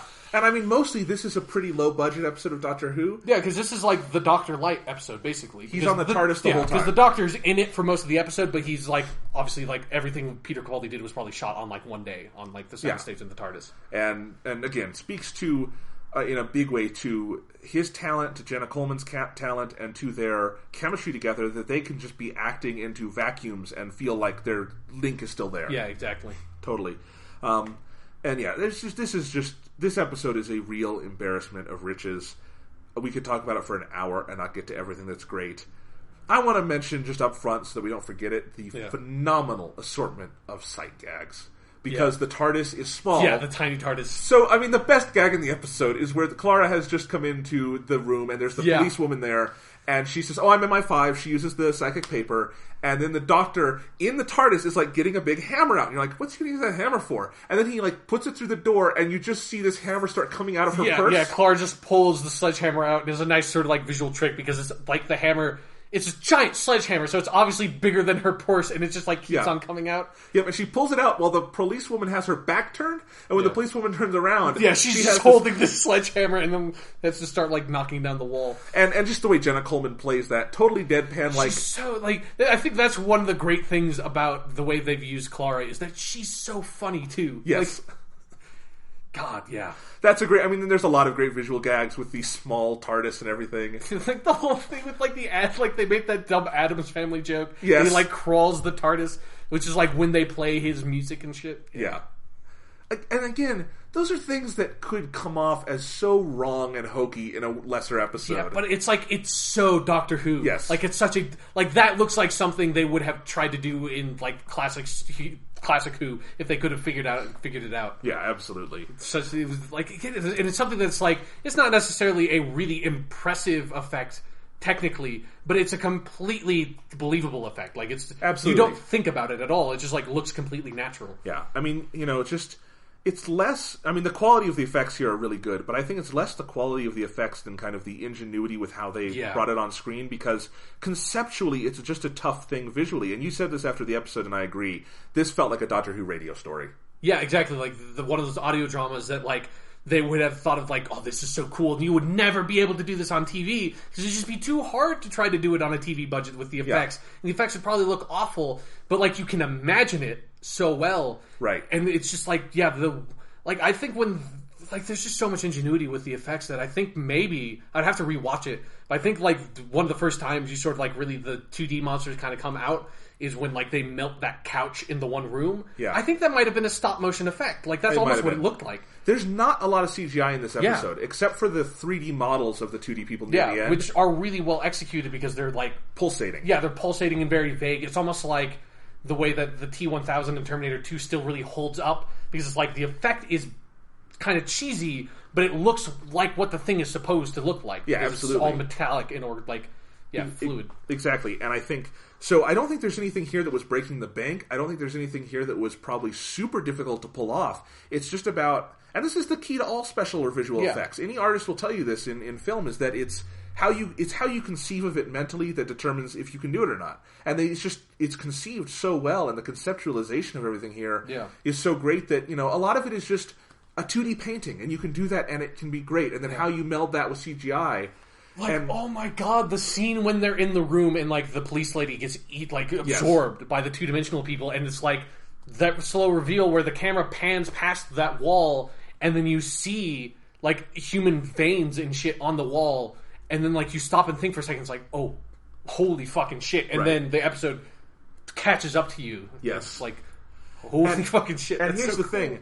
I think these effects, what makes these effects great for me is that you buy into the reality of it so completely that until you said it, we watched this episode together and then you said, oh my god, the effects in that were great, and I hadn't thought about it yet. And when you said it, I was like, yes, they were, I agree completely. But I hadn't thought about it because the episode you buy into it so completely. I didn't think about effects, I didn't think about how they made it, it's just, you're into it. And when you start picking it apart, yes, going from 3D to 2D is tough, and I could not conceive of that myself. Yeah. But you watch it, and you don't even think about it. It's just so seamless. And all in service of a really good story that, again, sets up the rules and breathes. This episode, part of what I like about it is that in the first 20 minutes, I don't think you have any inkling that it's going to be a phenomenal episode of Doctor Who. Mm-hmm. It's laying the groundwork. It goes through the motions. Not through the motions. That sounds derogatory. Yeah. But it just kind of takes the steps. It goes slowly. It starts modest. And it builds to the greatness. Yeah. And I think the power of a slow build, it's not something modern Doctor Who does much, but it matters when you do it right.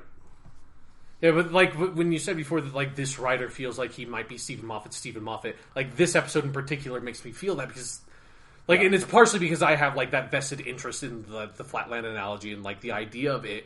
It's like I think this is probably like to me the scariest episode of Doctor Who I've seen. Just like conceptually, like scary maybe is not the right word, but like frightening in a way of like the idea. How would you stop it? What exactly, would you do? Like the idea of these two-dimensional creatures, which again is something that's like theoretically possible because again, like most theoretical physics assert that there's probably higher spatial dimensions. So it's like, what happens if like we somehow discovered how to enter like the fourth spatial dimension, and like how would you interact with that? And it's like the idea of like that just sort of like occurring, and how would you deal with it? And the idea of like what happens to those people like when they get sucked into the wall like that? Like what is that experience? What happens to you when you get translated into two dimensions? Like, it's such a cool fucking idea that I think goes so far beyond sort of a lot of, like, the Stephen Moffat's more recent kind of, like, oh, like, what if there's a Wi-Fi network that you see that you don't know? That's, like, it's like his ideas sort of became really hokey. It's like this two-dimensional thing feels like it harkens back to the, well, what if statues move when you're not looking at them? Like, that's a fucking awesome idea. Right. It's like, what if there are creatures living in two dimensions that you can't see, and what if they start fucking with shit? Like, that's a fucking awesome idea. Yeah. No, totally. And I think what really seals the deal on how it's frightening is the choice to have Clara be our POV character here. Because if it was just a normal setup where the Doctor is in the lead the whole time, it wouldn't be as scary because you just trust the Doctor will figure it out. Yeah. And indeed, he does. At the end, he's able to solve it because he's got the power of the TARDIS and he's wise enough to know what to do even in an unknowable situation. Yeah. So if the Doctor's in your lead, you can't fully be scared. You can be, and it's the same principle of Blink, actually. Yeah. Is that we follow Sally Sparrow, we don't follow the Doctor. Because if the Doctor came in, he'd just TARDIS them or something. Exactly. You know? So because it's just a human, that's interesting. And then it feeds into the character dynamics, where seeing her be a good Doctor, basically, is really interesting. And it creates humor at the beginning with her, like, I'm Dr. Clara Oswald. Yeah. And that's great. But then by the end, it's really interesting to see how she handles this situation. And I love that, you know, she makes that great leap at the end and figures out what to do. And I can totally believe Clara would figure that out. Yeah, exactly. Because again, it's an episode that sets all the things in place. Because when we got to the end of the episode, like, I was thinking, it's like, all you need to do, like, because the Doctor has figured this out, like, but he's in a position where the Doctor can't do anything because the two-dimensional creatures are slowly sapping the sort of the dimensional energy in the TARDIS, which is like that's a really cool conceptual idea. But it's like, it means the Doctor's out of action, so all you have to do is get him back in action, and they set up earlier that the 2D monsters have like acquired the power to obviously like manifest in 3 dimensions and to manifest other things between the two dimensions and 3 dimensions.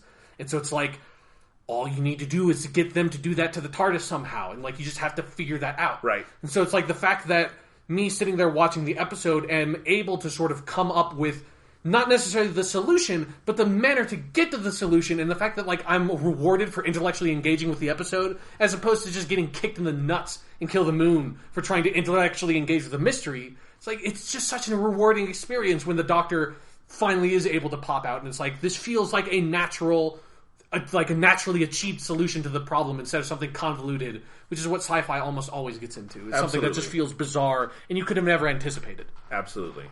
And, you know, when the Doctor does step out of the TARDIS at the end, holy fuck, that's a great scene. Yeah. It was worth the wait to have Peter Capaldi finally have that moment, because it's great, and as we said before, it's not like any other Doctor's version of that. Yeah. It's a little bit unsettling. And I also like that, like, this episode also gave Peter Capaldi, like, a whole aspect of this version of the Doctor to play that, like, he never has really had, where he's faced with something he's never seen before, so you get that really intense joy that the Doctor has of, like, discovering something new. It's like the whole reason why he's on, like, this grand trip of his is to experience stuff that he's never experienced before. And you got that a lot with most of the other Doctors, and you haven't quite had that moment with him yet, and so it's really gratifying, because I think he plays it really well, where he's trying to figure out the mystery, but he's also really excited about it at the same time, because it's like, what are these things? Like, how are they sapping the dimensional energy of the TARDIS? Like, what is this? How do we communicate with them? And it's like he's stressed out about dealing with a problem and really excited about the fact that this problem exists in the first place at the same time. It's really cool. It's just so good. It's so fucking good. It's Scott. I think, you know, what these episodes, this whole season, and then 3 of these 4 in particular that we're talking about today, has just reinforced for me is that, you know, Doctor Who has up and down years and episodes, but when it is on fire, and it is consistently on fire, there's just nothing like it. Yeah. And that's not so much as I'm not saying there's stuff that's better or worse, it's just that there's nothing else that gives this specific pleasure. Yeah. In the worlds of sci-fi, in the worlds of TV, in the worlds of just general fiction. Because when Doctor Who is good, it can offer you something that nothing else can offer. And what's great about this season is that it's been offering you that every single week in some form. Yeah. Even Deep Breath and Kill the Moon have great things about them. Yeah. And especially when you consider them as part of this larger whole. Mm-hmm. And I think that's what makes this season work so well, is that it operates on that episode-to-episode level that Doctor Who really is built on. Yeah. But there's accumulation to it. Flatline works in part because of how you know these characters. Yeah, and it also makes you really excited at the end of the episode to see, it's like, how are we now going to deal with, like the revelations sort of like that unearthed in this episode about, like, Clara and, like, the way that she is now kind of able to deal with some of the decisions that the Doctor has to make, and, like, that she's been exposed to that. Like, because the episode ends on a really haunting note where she's like, well, why don't you come on? Like, I did really good. Tell me I did really good. It's like, you were a fantastic Doctor. Goodness has no part of that. Yeah.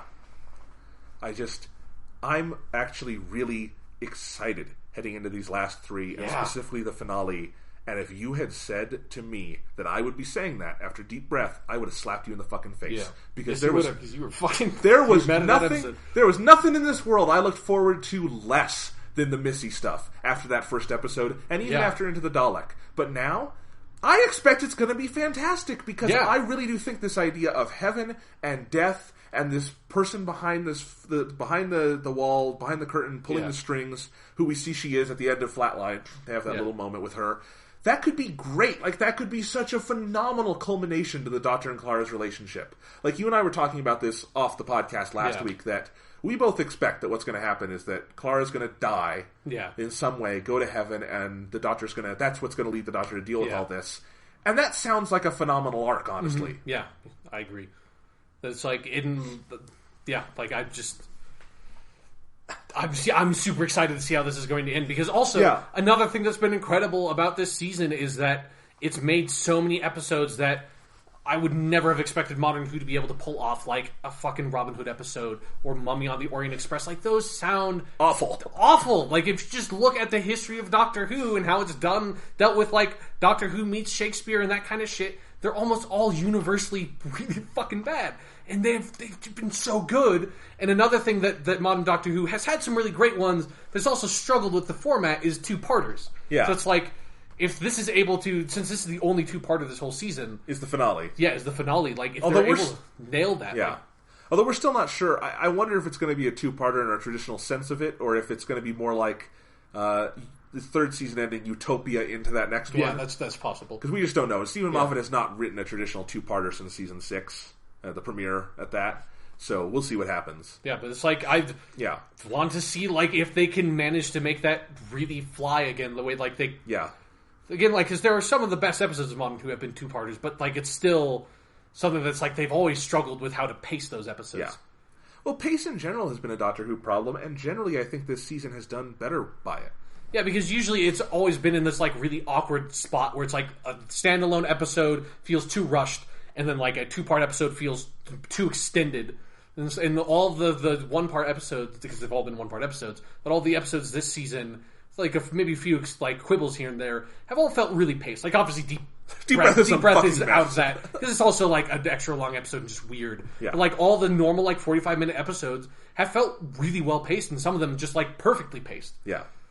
So, you know, another thing, just thinking about the season in retrospect and going back to Deep Breath, is that now that I think about it, I wonder if part of the problem with Deep Breath is that they just didn't know what this thing was going to be going forward, because it's an episode so heavily attached to the tone of the Matt Smith era, to the characters of that era. Yeah, the fact that it has, like, all the Madame Vostra gang and stuff like that. I think we can all agree the 12th Doctor would not be friends with Madame Vostra and her gang. Yeah, he would not.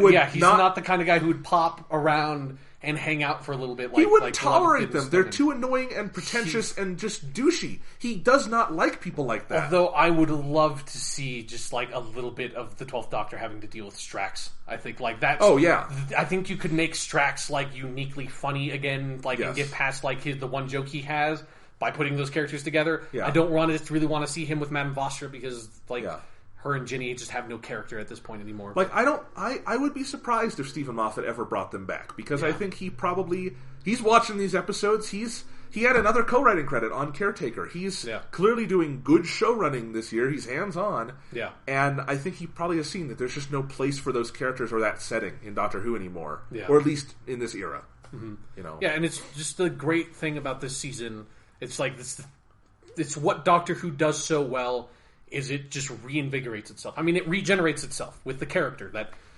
And especially it's something that felt so necessary, because I think this is the biggest departure the show has had so far, especially with the characterization of the Doctor, where it's like, obviously the style of the show changed a lot with the 10th and 11th Doctor, but in the scope of things, 10 and 11 are probably, like, the most similar adjacent Doctors there are. Like, they are pretty similar interpretations of the character, but 12 is, like, way out there. Like 12 is like going from the 5th Doctor to the 6th Doctor, who are just, like, polar fucking opposites in the way they emphasize aspects of the Doctor's personality.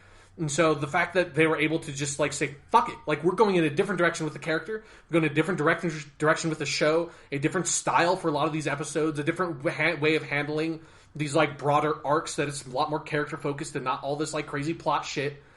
Like, the show's just able to reinvent itself in a way that's the reason why the show has been going on for like 51 years now. It's almost tough to believe it's the same creative team, you know? And exactly. Because it's reinvigorated Stephen Moffat, too, clearly. Yeah. And it reminds us why this is a man we like having on Doctor Who. Exactly. Like, it feels like it was something that... And I totally understand this as someone who, like, writes stuff on my own. That's like, sometimes you get, like, shackled by these ideas, especially when you try to keep them going forward.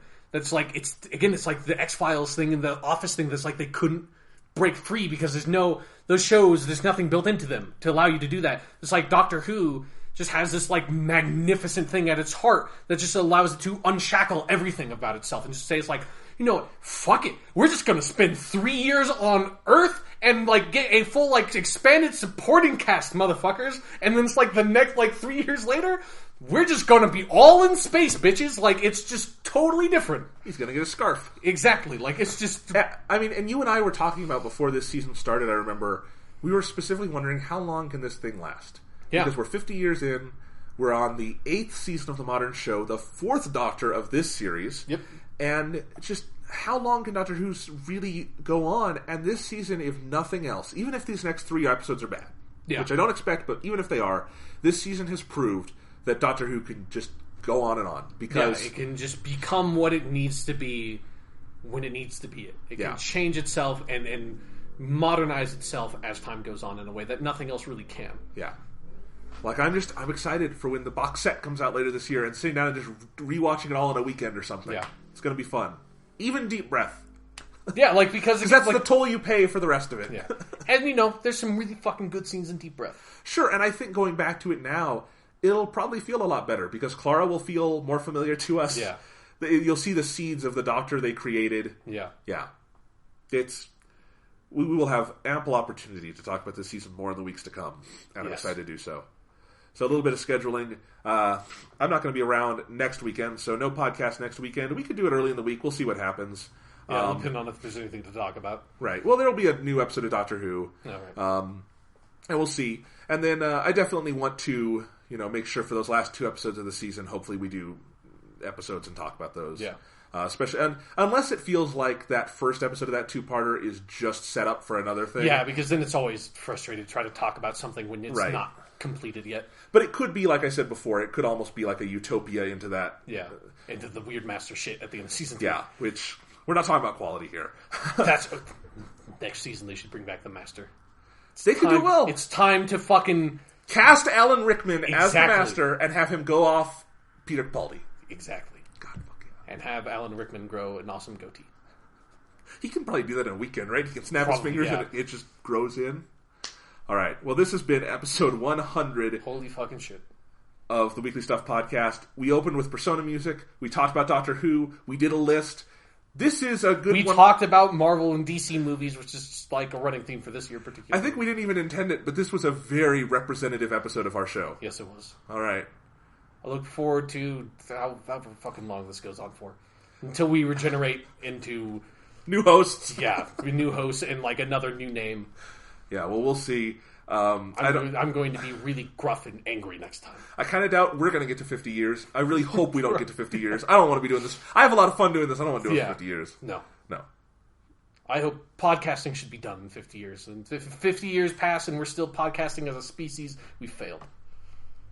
That is a bleak note to end episode 100 on. But don't you forget, Jonathan, I do think that death is the single most important thing in all of existence. So it's a little bit bleak on this side of the table.